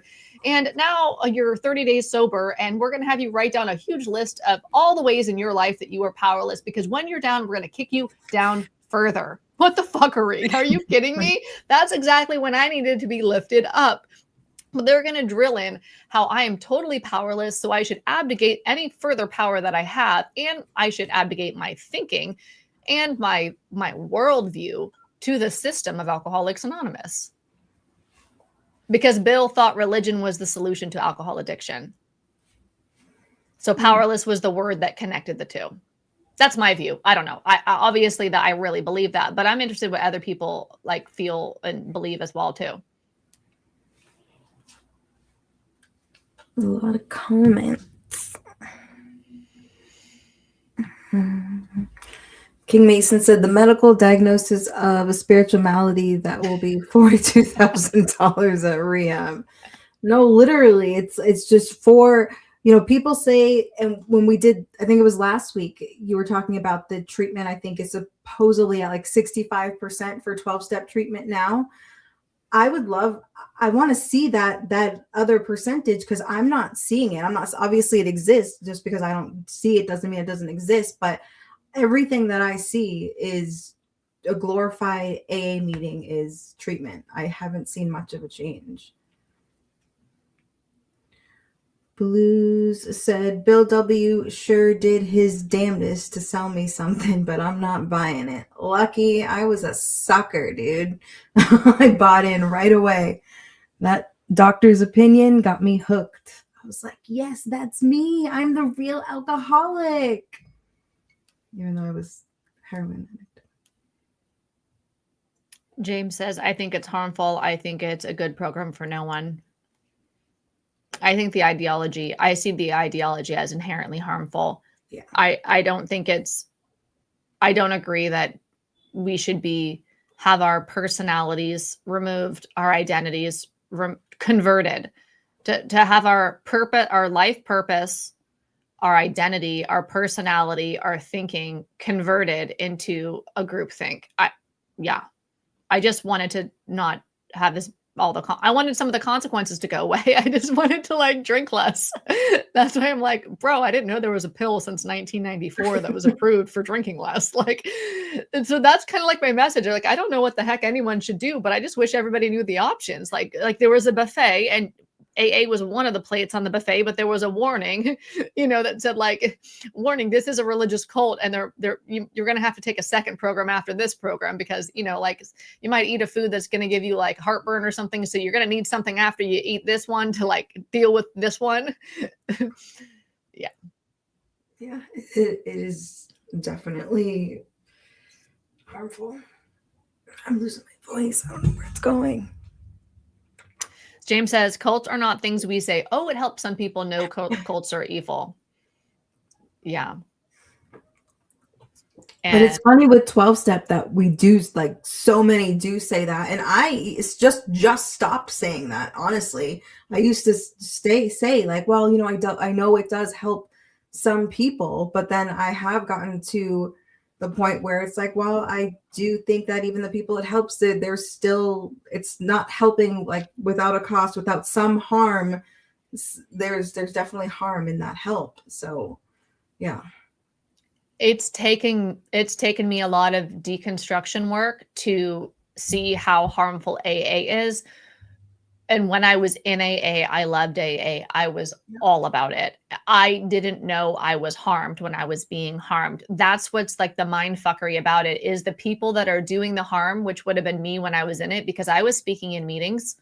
I was carrying the message, which means I was evangelizing and proselytizing and recruiting for AA. I was going into hospitals, institutions, and jails. I was sponsoring people. I was talking to newcomers and taking them to coffee. I would even organize, there was like a Friday meeting we'd all go to. I would organize a dinner beforehand for all the newcomers and just go there and we'd all fellowship and stuff. So I was very much like promoting it all. So I was harming people because I was talking about the ideology, which in my view is inherently harmful. I didn't know I was being harmed and I didn't know I was harming others. And that's like the conundrum with it, is the people who are in it and are true believers don't realize that they're the problem that we're talking about. And instead of hearing us, which I understand when you're ideologically possessed, when the ideology like blinds you, like when you're the fish in water and you can't see the water, then you think the people who are speaking critically are the ones causing harm because they might prevent people from going, the newcomers from going to AA. But if speaking critically about your group can prevent people from going, that's a good thing. Do you know what I mean? Like, how is that? That says more about your group being harmful than if it's harmful to speak about the harm. We have a problem here, Houston. Like, what do you mean? Yeah. And here we have this comment. Andrea, the suicide rates speak for themselves. And, you know, it's crazy how I think every single one of us who has been in the rooms for, or was in the rooms for a significant amount of time, or not even that significant, but just a few years, does know somebody who was a participant in their home group or in a meeting that they went to that took their life. Like, that is not normal. That is not normal. So yeah, absolutely. They do speak for themselves. Bonnie said, AA helped my dad quit drinking, but it didn't help him heal his underlying issues. He was still emotionally and sometimes physically abusive to us. Sorry. I'm starting to think AA gave him a false front of believing he was all good because he was in AA. So it has me wondering, what is AA's definition of recovery and success? Do they hold people accountable for how they treat people in their lives? Or do they just police people for drinking or using meds? One of the things that I say all the time is that sobriety has, like, people will tell their sobriety date like it really means something, but you could have 32 years sober and still be the biggest piece of shit that's walking this earth. Like, it has nothing to do with who you are as a person. And I think, in my experience, I know a lot of people have different experiences, but for me, in the rooms that I was in, no, the amount of time that you had, and if you helped a lot of people get sober, meaning you sponsored a lot of people, you could be the biggest predator, the biggest piece of shit. But the fundamental thing that you were judged on was how many years you had and how many sponsees you had. The rest of it just went unnoticed because some are sicker than others. We all have character defects. We're all sick people trying to get better, all that shit. But you were put on a pedestal if you had time and sponsees, where I was, you know. Totally. And so on that question, what's the definition of recovery and success? From my experience, I'd say it's usually abstinence. Abstinence is what they mean. It's binary on if you're successful or not. And then when they want to take it further, but literally it's just straight binary, abstinence or not, and then it's how long have you been abstinent? How many days have you collected in a row of not drinking? And then the second thing they might talk about is emotional sobriety, which gets more into the 12 and 12, like 15 years after the big book came out, the 12 and 12 came out, right? So then they'll talk about your emotional sobriety. But I feel like for me, when I look at that, a lot of it is spiritual bypassing. So your recovery is good quality if you are able to repress your anger, your resentment, your personality, your so-called character defects, and you're able to just be grateful for everything. I'm so grateful that my partner cheated on me. I'm so grateful my house burnt down. I'm so grateful that like everyone is like God, like that would be considered quality of recovery if you can stay in gratitude. Yes. But that I would call that spiritual bypassing, not quality recovery. So the whole thing is kind of backwards because you're only really it's valuing certain things. They call it like a pseudo or a cult personality where there are certain things that are stigmatized. And what's so obvious about it too is that obviously I know this because I was in AA for a decade, right? And then I left and deprogrammed and left in 2020. But the words that people use to try to insult me, the people who are in AA ideology in the comments, I'm like, these aren't insults. Like you're literally just showing me your limited view of the world. Like you're how you emotionally repress yourself. So I get called angry, bitter, resentful. Dude. I'm like, I'm going to be all the feelings, bro, because I'm a fucking human. Have you like noticed? Like I'm a human out here. Like I'm going to be angry, bitter, and resentful along with joyful, loving, grateful, along with all of the feelings, because that's the nature of being a human. Like if you want me to be less of a human, or if you want to insult me for my humanity, like it's not all that makes me think is you're repressed emotionally. It doesn't feel like an insult to me. First of all, I'm not speaking critically about AA because I'm angry, bitter, or resentful. Although I'm happy to be those feelings if that's true. And as they arise, I'm going to embrace them. But a lot of the time, right? Not perfect over here. But no, I'm speaking critically about AA because there's not many resources out there for people like us who leave. And for me, leaving AA was probably the hardest thing that I've ever done in my life. It was hands down harder than getting sober. There was no love bombing. There was no welcoming committee. There was no path to God. There was no promise of like getting rocketed into a new dimension of existence. There was nothing. It was crickets. It was hard. It was a lonely time. And I don't want that for anybody. So I am putting my neck out there to create resources for people so that they don't have to have it, hopefully, as black hole-ish as I did, right? It's not because I'm bitter. It's not because I'm angry. It's not because I'm resentful. Part of it might be because I still have a little bit of AA ideology in my head saying that I'm supposed to help people. Like I'm still deconstructing some of that baloney where I'm responsible for others. I'm not responsible for anybody. So I'm still looking at like, you know, how might I be recreating what AA conditioned me to do with the deprogramming world? And then is there a deprogramming available for me after this, right? So, but I'm going to be where I'm at in my journey. But no, I don't speak critically because I'm angry, bitter, or resentful, although I'm happy to be those things when I am. It's not an insult to grab a piece of my humanity and throw it at me. I'm like, next, try again. Or you're going to get drunk. I'm like, that's not an insult. Like what I wrote this morning on it, I was like, is this magical thinking? Because like, how can you predict the future? What are you saying? I don't even know you. Yeah, people have put on my thing like, you're high. And I'm like, yep, sure am. You know what I mean? Not an insult. Nailed it. But like you said, it's not an insult. Or there have been times that I was talking about something with treatment and I had some resentment and passion behind it. And like you said, and I answered back, I said, yeah, I do have some resentment towards it. It's okay. It's okay to have these feelings towards things that are fucking horrific, you know? Nelson said bullshitism. Yeah, it's fucking filled with it. It's insane. Natalie said, if I could go back to help my 20-year-old self, it would be to hand her treatment for trauma, not alcoholism. But that wasn't available in 1996. Of course, the 12-step treatment didn't work for me. I know.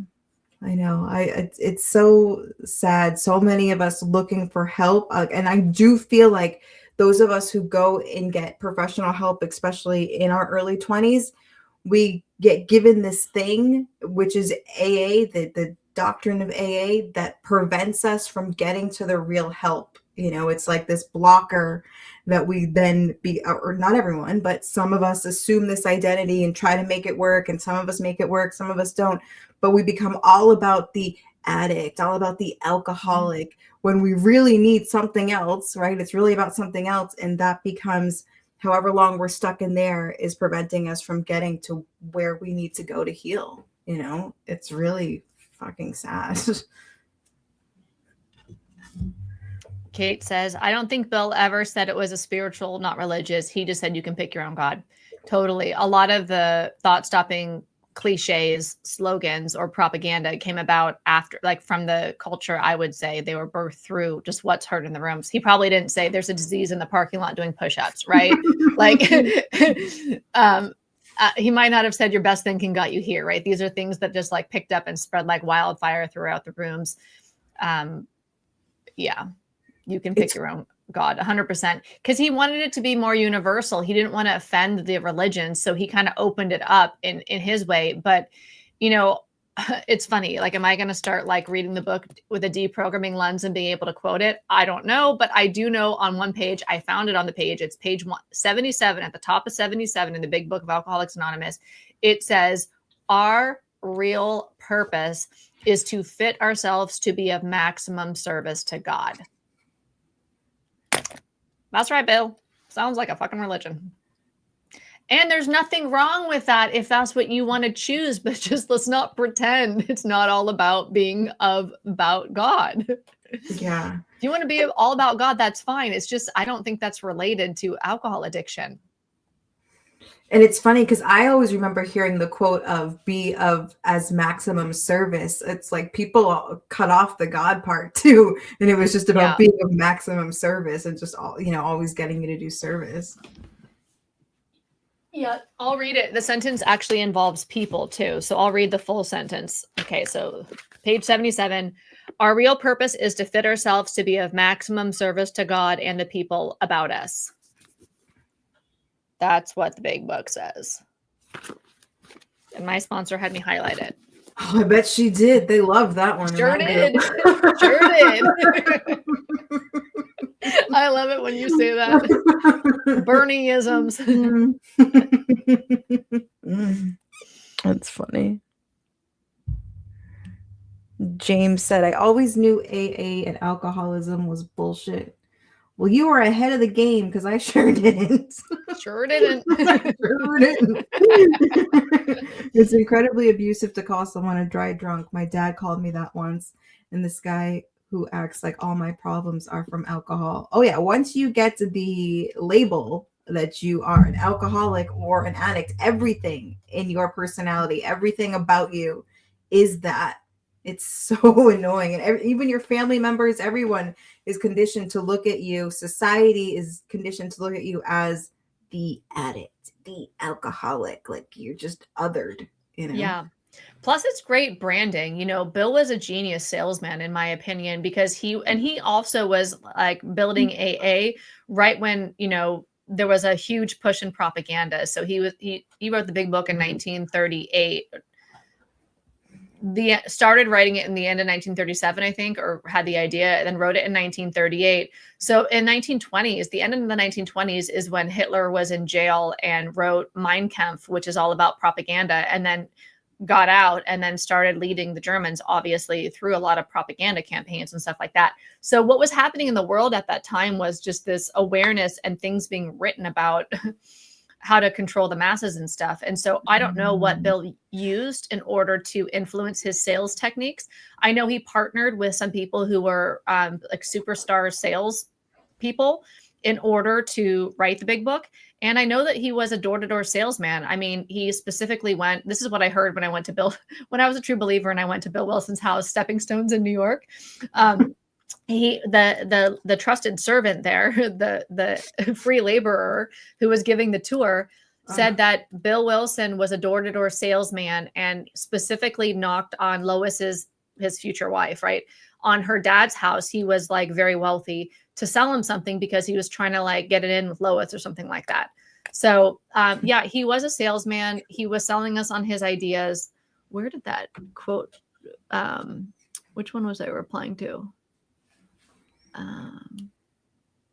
Oh, dry drunk. It's incredibly abusive to say someone's a dry drunk. So one of his genius things, or one of the genius ways that they brand and market AA essentially, is they take these conditions like we talked about, restless, irritable, and discontented, and brand that as untreated alcoholism, and then sell the cure to that untreated alcoholism, which is the 12-step program, right? So you take normal human conditionings, restless, irritable, discontented. Some of us might be feeling some of that right now. Most of us feel those things within any given month, right? Just like we're going to feel angry, bitter, and resentful with any given month. We're going to feel all the fucking human things. So we're not pathologizing us. Don't pathologize us. It's called being a human. Yes. Times are good, times are bad. Go fuck yourself. I mean, come on. Okay. So, but to brand having a hard time at life, or struggling emotionally, or being an asshole as dry drunk. And then, so the solution to this dry drunk is obviously to work your 12-step program, right? Yes. So he's branding like unresolved trauma, essentially. So what I think dry drunk is pointing to, because it points to real stuff. When they say allergy, when they say fatal progressive disease, when they say dry drunk, they're not just totally crazy. They're pointing to real phenomenon, and they're just labeling it something. They're guessing. They're having an idea about a phenomenon. The problem is they kind of present it as if it's like a medical fact, or people interpret it as if it's like a medical or an addiction reality. So the dry drunk, in my mind, what I think it is it's a dysregulated nervous system. It's somebody who has unresolved trauma in their nervous system and they're dysregulated. It could be unacknowledged or, unsupported neurodivergence. Yeah. Maybe it's ADHD. Maybe that's making them their impulse control different, or their executive dysfunction, their executive functioning being different, or whatever. Or maybe it's a so-called personality disorder. I don't really like that term. Or maybe it's something going on with their mental health or their personality or their nervous system. But it's all labeled as dry drunk. And then Bill's selling the solution. The cure to this dry drunk is to work the steps harder, be rigorously honest, make all of your amends. Did you confess? Did you do your nightly inventory? Did you do your gratitude list? It's like, no, bro. Like I'm literally in fight or flight. I'm in chronic stress in my nervous system because I haven't resolved my trauma yet, but you call it dry drunk. And the solution to dry drunk is what? To go to a church basement and be rigorously honest, hold hands, say the Lord's Prayer, like all the things. Work the steps, baby. Work the steps.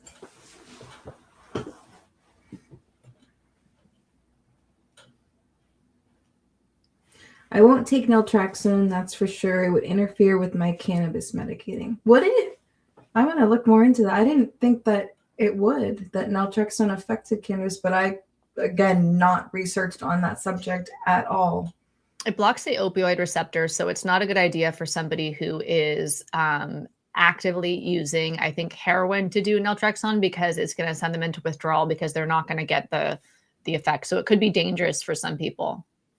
For heroin, but cannabis? I don't know. I'll have to look into it. Bonnie says, Bestie, you like the show Pluribus. Pluribus, am I saying that right? It's all about the idea of groupthink and abandoning yourself. Do I have any old school ravers up in the house today? Anybody else? Was anybody else like freaking the speaker with glow sticks back in the day? Like, I loved a good rave. And plur is a term. Does anybody know what plur is from the rave days? Plur is an acronym we used in the rave, and it stood for peace, love, unity, and respect. That was like our dog. That was like our little dogma, plur. And you'd be like, plur, plur. And it was kind of like a joke. Like, we kind of made fun of it, but it was also kind of like the vibes, peace, love, unity, respect. So I'm going to write this down, though, in all seriousness, because I'm going to check this out, Bonnie. I always love recommendations, and I learned so much from the comments, so I always appreciate recommendations for books, for where my thinking is inaccurate, or for shows or whatever. Pluribus. And that is a show. Okay. I'm going to look that up. Thank you. Yeah, I was just reading here. So this is just a quick Google search. I'm going to look into it more and then I'll report back. But yeah, combining naltrexone and cannabis can be complex and potentially problematic due to their interaction within the body's reward systems. The effects vary depending on the dosage and whether the individual is a chronic or intermittent cannabis user. So definitely something for me to look into. So thank you for that, James. I think your camera popped out.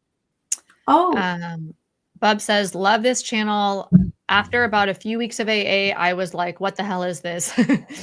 regarding you're not powerless is very true. You are powerful over your own sobriety. Yes, we are very powerful, and that should not be anyone who's telling you you're not powerful is trying to control you, is kind of how I think about it. Now, of course, that's not like an absolute, right? I try to steer clear of absolutes, but it's kind of giving I want to control you. Yeah, I don't know what happened to my camera. It's weird. Kate says, like in church, if you do bad shit while you're in AA, you are absolved by God. Yes, just make your amends and pray about it. Pray for them. If they made you mad, pray for them. Yeah, I don't know. You kind of look blurry and frozen. So I don't know. Yeah, I'm not sure. I'm not sure. Yeah, no idea. Oh, I don't know what I just did. Maybe there's a button that'll like, did you pause yourself? Maybe there's like a pause unit or something. Let's see. Guess I'm just audio. Sorry, because I don't know what's going on. I'm hitting all the things. So we have Bubba Pug says, I also think one of the indoctrination techniques of AA is 12 steps to make someone more subservient. It can be broken down into way fewer steps. Yeah. Hey, Tara, I noticed that you went dark when you went on your phone. So I'm wondering if you did something on your phone, because I know you're streaming to your accounts too. I don't know. Yeah, I don't know. Yeah, I have no idea. Okay, I'm removing you and then I'm adding you to the stage. Did that work? Can you hear me? I can hear you. Now I see nothing but a black dot. Yeah, I can remove you and I can add you. Sorry for the technical difficulties here, guys. Do you want to like pop all the way out and then come back in? Yeah, let me try that. Let's see, and I'll continue. I would love to see someone or a large contingent of us set up a table outside international and state conventions with a big sign saying alcoholism is not a disease. Prove me wrong. John, that's hilarious. Totally. I definitely don't have the desire to go speak deconstruction stuff around AAs, but everyone's got to trust their own path and what they feel inspired to do. And then welcome back, bestie Bernie. Welcome back, Bernie. Bernie in the house, burning down the house. Are y'all loving your weekend with Bernie or what? James says, I was reading their book today. I think part of the damage AA did is all these little copycat mini cults. They use the same repression denial model. Yeah. Let's see. Yeah, the amount of alternate 12-step groups there are for like overeaters, like gamble. There's so many different ones. It's terrifying. Lindsay said, hi, Lindsay. When I started speaking out about my own experience and how I use cannabis in recovery, someone who is higher up in the recovery community messaged me and told me they still drink bourbon occasionally, but in their outer world, they are repping NA like it's God, and that confused me even more. How can you back something like that and not practice what you preach? I wonder how many others do the same thing. Dude, the amount of messages that I get from people who work in the field and say, I agree with your message, I do XYZ, but I can't say anything because I will lose my job. And I don't want to be like, well, I mean, they have to pay their bills, right? So I totally understand. But when I did a speech in Revere in September, I said, I don't want to start anything, but I guarantee you there are people here who do drink occasionally, smoke weed sometimes, and none of us know about it because they feel like they can't be honest about it. The rooms is filled with people like that. in just recovery community, the recovery industry, but people don't say anything because of all the stigma. Honestly, it's insane. Yeah. Kate says, Bill is not proud of members making doorknobs their higher power. Yeah. I think if you're religious, or if you take the religious part of AA, the religion of AA, because it's not a part, it's the thing. Yeah. Seriously, like, you're conscious that it's religion, you're into the religion. I think that would be offensive that somebody is. And also, it's kind of bananas turning your will and your life over to a doorknob. Like, it's just like, it's just like gaslighting, pretending that it's not God by calling it a doorknob when it's really all about surrender. And nobody's going to surrender to a fucking doorknob like that. I mean, it just doesn't even make any sense. But they're just trying to make it an easier reach for people, because a lot of us, most of us, I would say, don't want religion when we just want the bad stuff to stop happening when we're drinking or using or whatever. We don't actually want religion. We want the problems to stop. We don't even want to stop using, most of us, who are drinking. I didn't want to stop drinking. I just was like, I knew I was about to die. I was like, I didn't want to die. So for me, I wasn't even choosing sobriety. I was choosing to live. And choosing to live meant that I had to stop drinking. That's what it felt like at that time. Although I didn't know about Sinclair Method. And ideally, I would have started Sinclair Method, like naltrexone, 10 years before I actually ended up getting sober, because then I could have gone on a different trajectory with my life. But yeah, the idea of the doorknob, I mean, it's either offensive or laughable or somewhere in between, depending upon your perspective. Yeah, because even the groups that I belong to, like DAA, we would call being able to make the doorknob your higher power, we would call that AA light, or people who weren't really working the program. So I would say it definitely depends on the group that you're in that would even accept making a doorknob their higher power. That's AA light, bro. You guys aren't working the real program. Kingman said AA is wordism, an A dictation. And am I saying I parse the roots? Addiction. Yeah, Kings Mason, I've seen some of your other comments where you say like AA isn't anything to leave. It's like a language, or it's words, or something like that. Forgive me if I'm not exactly quoting your comments right. And I've thought a lot about that. And like, yes, AA is a place. Technically, there's meetings and stuff, but really the ideology lives in our head. Really, our thoughts get reformed by AA. And I've really taken what your comments have been to heart, and really like contemplated what I think about it. And when the people who seem to be in 12-step ideology, and they kind of troll the comments, right? When they say AA is not a cult, because someone said like 2 days ago, they're like, there's not like a tunnel that like, they don't like trap you underground in a tunnel. It's not a cult. And I'm like, I don't really know of any cult. Cults typically don't use tunnels to trap their people. They use words. Like, it wasn't like Charlie Manson had a gun at the ladies' heads. It wasn't like Jim Jones had, you know what I mean? They use words to get you in. So it is a language in your brain. It is the words. The words are the control. And then the words are repeated, like the slogans, like it works if you work it, it works if you work it, and you're worth it. And, and it sucks if you don't, or whatever. Like, whatever you like, you hold the hands and you chant as you bang your hands up and down right after you did the Lord's Prayer. But it's not a religion, not at all, and it's not a cult. But yeah, it's definitely, the words are how we get controlled. Yeah. And it like normalizes it because you just hear it repeatedly. So it just like, yep, that makes sense. Mm-hmm. Oh, I'm behind on the comments. Sorry, guys. Nelson saying Tara's being haunted by Bill's spirit. Were you having a Ouija when you went dark? Were you having a Ouija board moment? Were you in Bill's spook room over there, channeling the higher power, Bill's higher power? That's funny. Is Bill's ghost your higher power? Billy. That's so funny.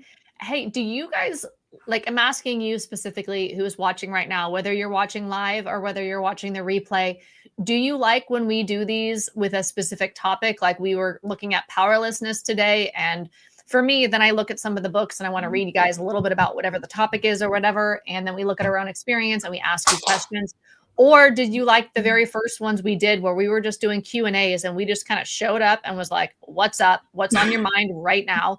And we just literally went through the comments and answered and had a conversation that was strictly on the comments. So do you prefer a theme, like a topic for the Burning and Bestie Live, or do you prefer like a Q&A style? I'm just curious because I'm having fun. It's a vibe for me, but I also, obviously we're creating this for you as well. This is about all of us. Getting hot. Lindsay says, it works if you work it, you die if you don't. And we got Billy Badass. And Kate says, the difference between AA and NA is that in one, you are powerless over a substance, and the other over your behavior. It's deeper and darker. What's up, Blue Butterfly? I like you two having a topic. Okay. Like the Bubba's Pug says, like the live streams. And then we got Deacon says, I like the topics. Mix of it all. Okay. Topics are, Dale says, topics are great. Barefoot, great as well. Just love the opportunity you're all providing. Okay, cool.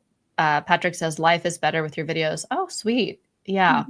I learned so much from doing them too. Like I have epiphanies and awakenings, like little mini ones. I'm having spiritual experiences during the live streams where I'm like, remember last week on the live stream, I was like, oh, wait, the lady who worked at my non-12-step rehab was 5 years sober in AA and was talking about AA stuff. I bet she told me I had a fatal disease. So much for non-AA, non-12-step AA or rehab. Yeah. James, I like this Q&A thing. Okay, so maybe like and Kate's saying, I love the topic. Nelson saying, yeah, I enjoy the theme, but it's cool when we branch out organically. Okay. Yeah. Sarah, I like the way you've been doing it, occasionally reading comments from your notes or thoughts, but also responding to the comments. Okay. Comment, your notes help. You're right. Okay, cool. Take a group conscious lol. Yeah, I'm 369. We're gonna do the conscience to the window to the wall. What's up, people? What do you like? What do you want more? I'm gonna keep coming back. Thanks. Yeah. Okay, cool. So I think that means like topics are good with the engaging with the comments as well. Yeah. That's my feel on this. James says realizing AA is bullshit, and that I was indoctrinated into a cult since childhood has been the best step in my own personal recovery. Sure is. Yes. Yeah. When I think about deconstruction, like it's so liberating. It's like one of the most liberating journeys we can go on, especially as somebody who was like a former true believer in AA cult religion. The deconstruction journey is so, I mean, for me, there's been a lot to unpack, but it's also so self-motivating because I keep unlocking more freedom for myself in my mind, in my life, in my emotions, and all of it, that it's just like, I just want to keep going and then at some point, everything has a lifespan. At some point, I'll feel like I'm good. Just like at some point I was done recovering from alcohol or anything, right? And I just feel like it's so liberating. And so for me, it's like a really exciting journey to be on in that sense. Yeah, it is. It is definitely liberating. That is the word, you know. It's like a whole new world. And every time I think I'm done and like, okay, I got this, then something else opens up and I'm like, David said, I like the topics, makes me feel like I'm at an A. Don't say that. Makes me feel like I'm at an AA meeting. Only I like your topics way better. It's funny. A lot of the commenters that I've been getting seem to think that like maybe I'm just one rogue person who left AA and had a bad experience and then is bitter, angry, and resentful. Therefore, I'm talking about it on the internet. And I'm like, the reality is, if we think about statistics, if AA works for about 5% of the people, like if we think about a couple years, right? That means about 95% of the people who walk in the door of AA bounce. We are not the minority out here. Out here is the majority. People leave AA. That's the minority group. It's just that a lot of us stay anonymous, stay silent, don't say a thing. And some of the people leave and don't realize that there's a deprogramming journey on option for them, or that they already even are programmed, or maybe they weren't in as deep as somebody like me who pops out was like, wait, that was all bullshit. What the fuck? So we are in the majority. I mean, not like it matters, but really that was like something for me to realize. I was like, oh, wait, if 95% of the people bounce after a couple of years from AA, that means there's a lot of us out here. It's not that there's just a few people or there's one or two voices, which if you're in AA, it might seem that way. But yeah. So if you're just freshly leaving and you're thinking you're the only one, there's a lot of people in my DMs constantly. Most of them are happy that I'm speaking. Some of them are letting me know that I'm an asshole. Oh my God.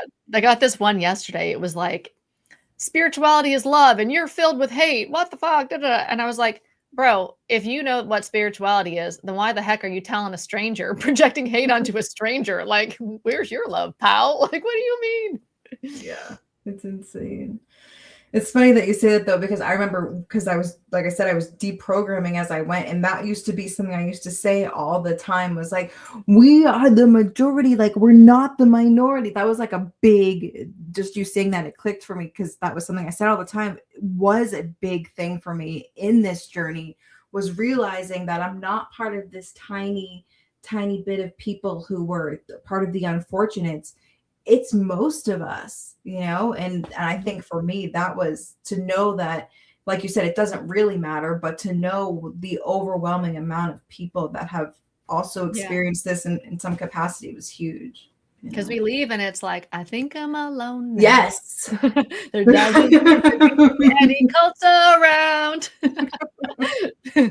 We're just not talking, and we're fucking traumatized. A lot of us are traumatized. Exit trauma is a thing. We're like, wait, what the fuck was all that? And then like, can I trust people? And I don't want any authority over me. And like, what do I think about spirituality and prayer? And like, it's a lot. It is a lot. Kate says the format is working, so work it if you're worth it. And Existential Chris says, let's invite our higher power by saying the third step prayer. God, I offer myself to thee. But yeah, God, I offer myself to thee, but it's not a religion. No. Remove me of the bondage of self.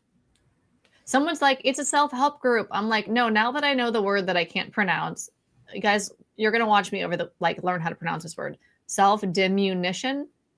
I think I said it right. Now that I know it's a self-diminution program, not a self-help program. We are abandoning self. I offer myself to thee, like relieve me of the bondage of self. No, I want to be myself. What do you mean? Build with me and do with me as thou wilt. There's some shit. Like, but it's not a religion. And you could have a doorknob relieve you of the bondage of self. Yeah, just keep turning the doorknob. Keep turning it over. Blue Butterfly says, hey, Bernie, are you doing a table somewhere soon? I'm not doing anything in January. I am not redoing it, but I am redoing like a bunch of my stuff. There's more that I want to talk about, like with rescue breathing, and more that I want to talk about for cannabis related resources. But I will be doing a dispensary in February, but the winter is kind of my slower months. And then I do more in like the summers, like from the summer to December. So yeah, thanks for asking.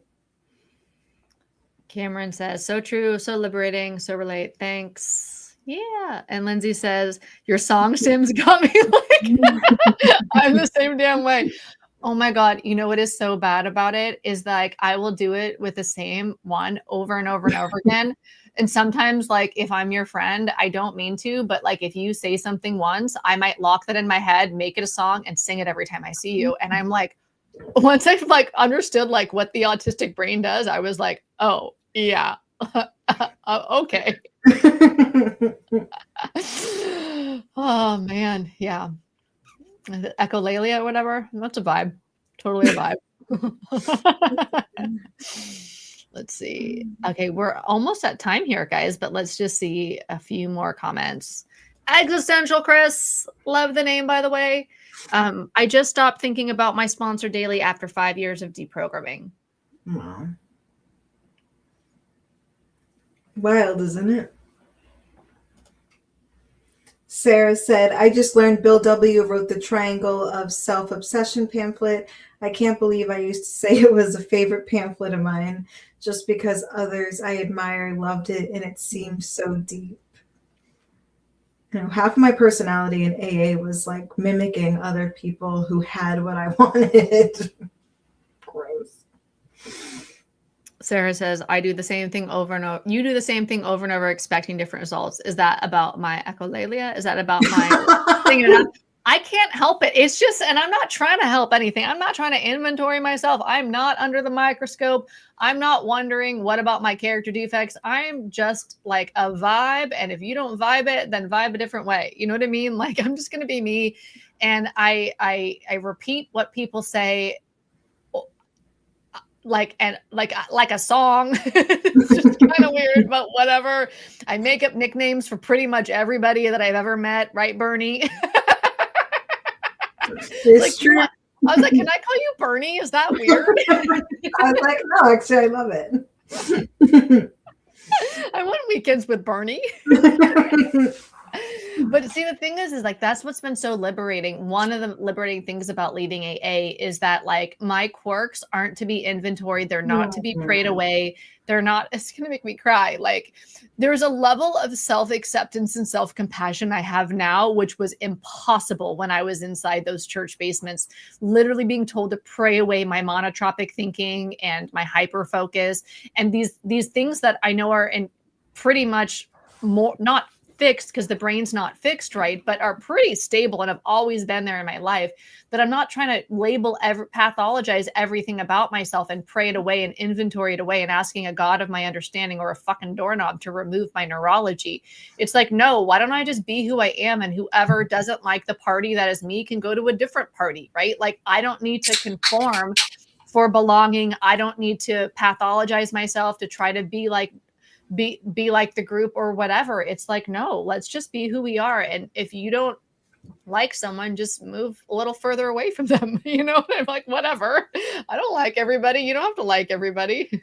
Right. No, totally. I agree with that. Learning to just be who I am and just being okay with it and not constantly wanting to pray something away that's liberating too. Marina wants a song. You know, often I'm thinking in my head now, the songs usually come with a dance too. It's usually like a physical thing. And people are like, oh, I'm like, oh. Oh my God. This is just like, we've just gone on a tangent here. A tangent. My tangents having tangents up in here.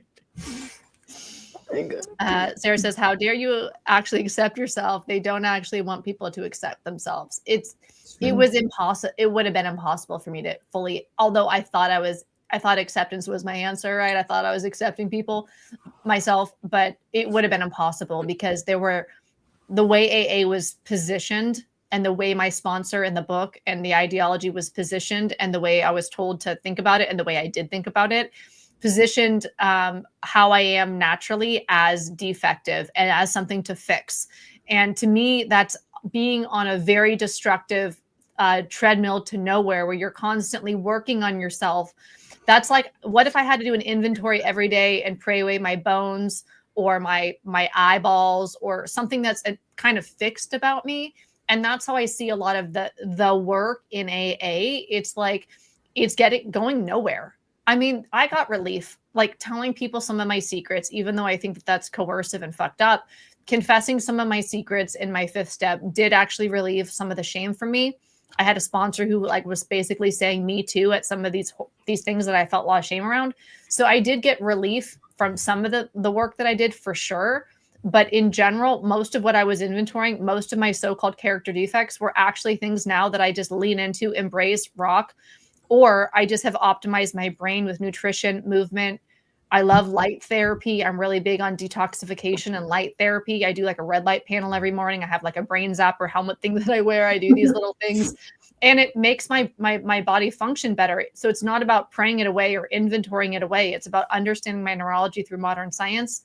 I know some of you guys have heard this before, but yeah, AA was like a dead end, like a treadmill going nowhere with a lot of the work for me. Yeah.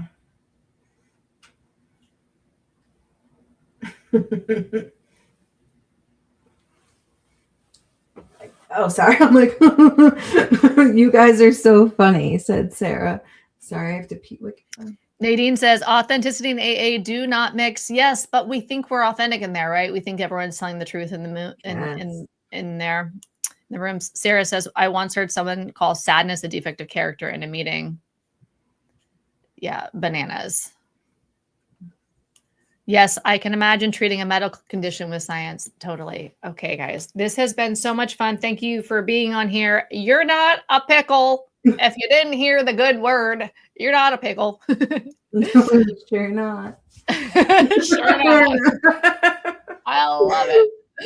No pickle. This is the no pickle party. Pickle party. Oh, I love you guys. I'm literally about to pee my pants. This is not a pickle party, but it is a pee your pants party. Tara, go right ahead. You are powerful. Wait, you guys might hear me pee. Bye. Did she go? Is she going? All right, everybody. Well, thank you so much for being here today. It's been a pleasure. If you, we had all these, oh, the pickle. Let's see. We can remove her. I am not a pickle. No vinegar up in here. Yeah, this is so funny. She pulled a Batman. The pickle party is coming to an end. It's a party of one at this moment with all y'all here. Let's see. And we have my doorknob told me to stop going to meetings and to get my shit together. You know, it's always good to have a doorknob of your understanding that's within reach, to have conscious contact with the doorknob. All right, everybody. Thank you so much for being here for Bernie and Bestie for the topic of powerlessness. Whether you're watching live or catching the replay, feel free to leave any recommended topics in the comments for upcoming live streams. It's always fun to vibe. And I like to do a little research so I can read some books with you so we can bring in some, you know, educated, like not just lived experience, but also some other people in the field who can share their thoughts on the topics that we pick. So let me know what topics you want to talk about. Sarah saying, please keep coming back, James. And Lindsay's saying, I'm just over here thinking about Pickle Rick. Yeah. Okay. All right. Bye, everybody. See you guys next time.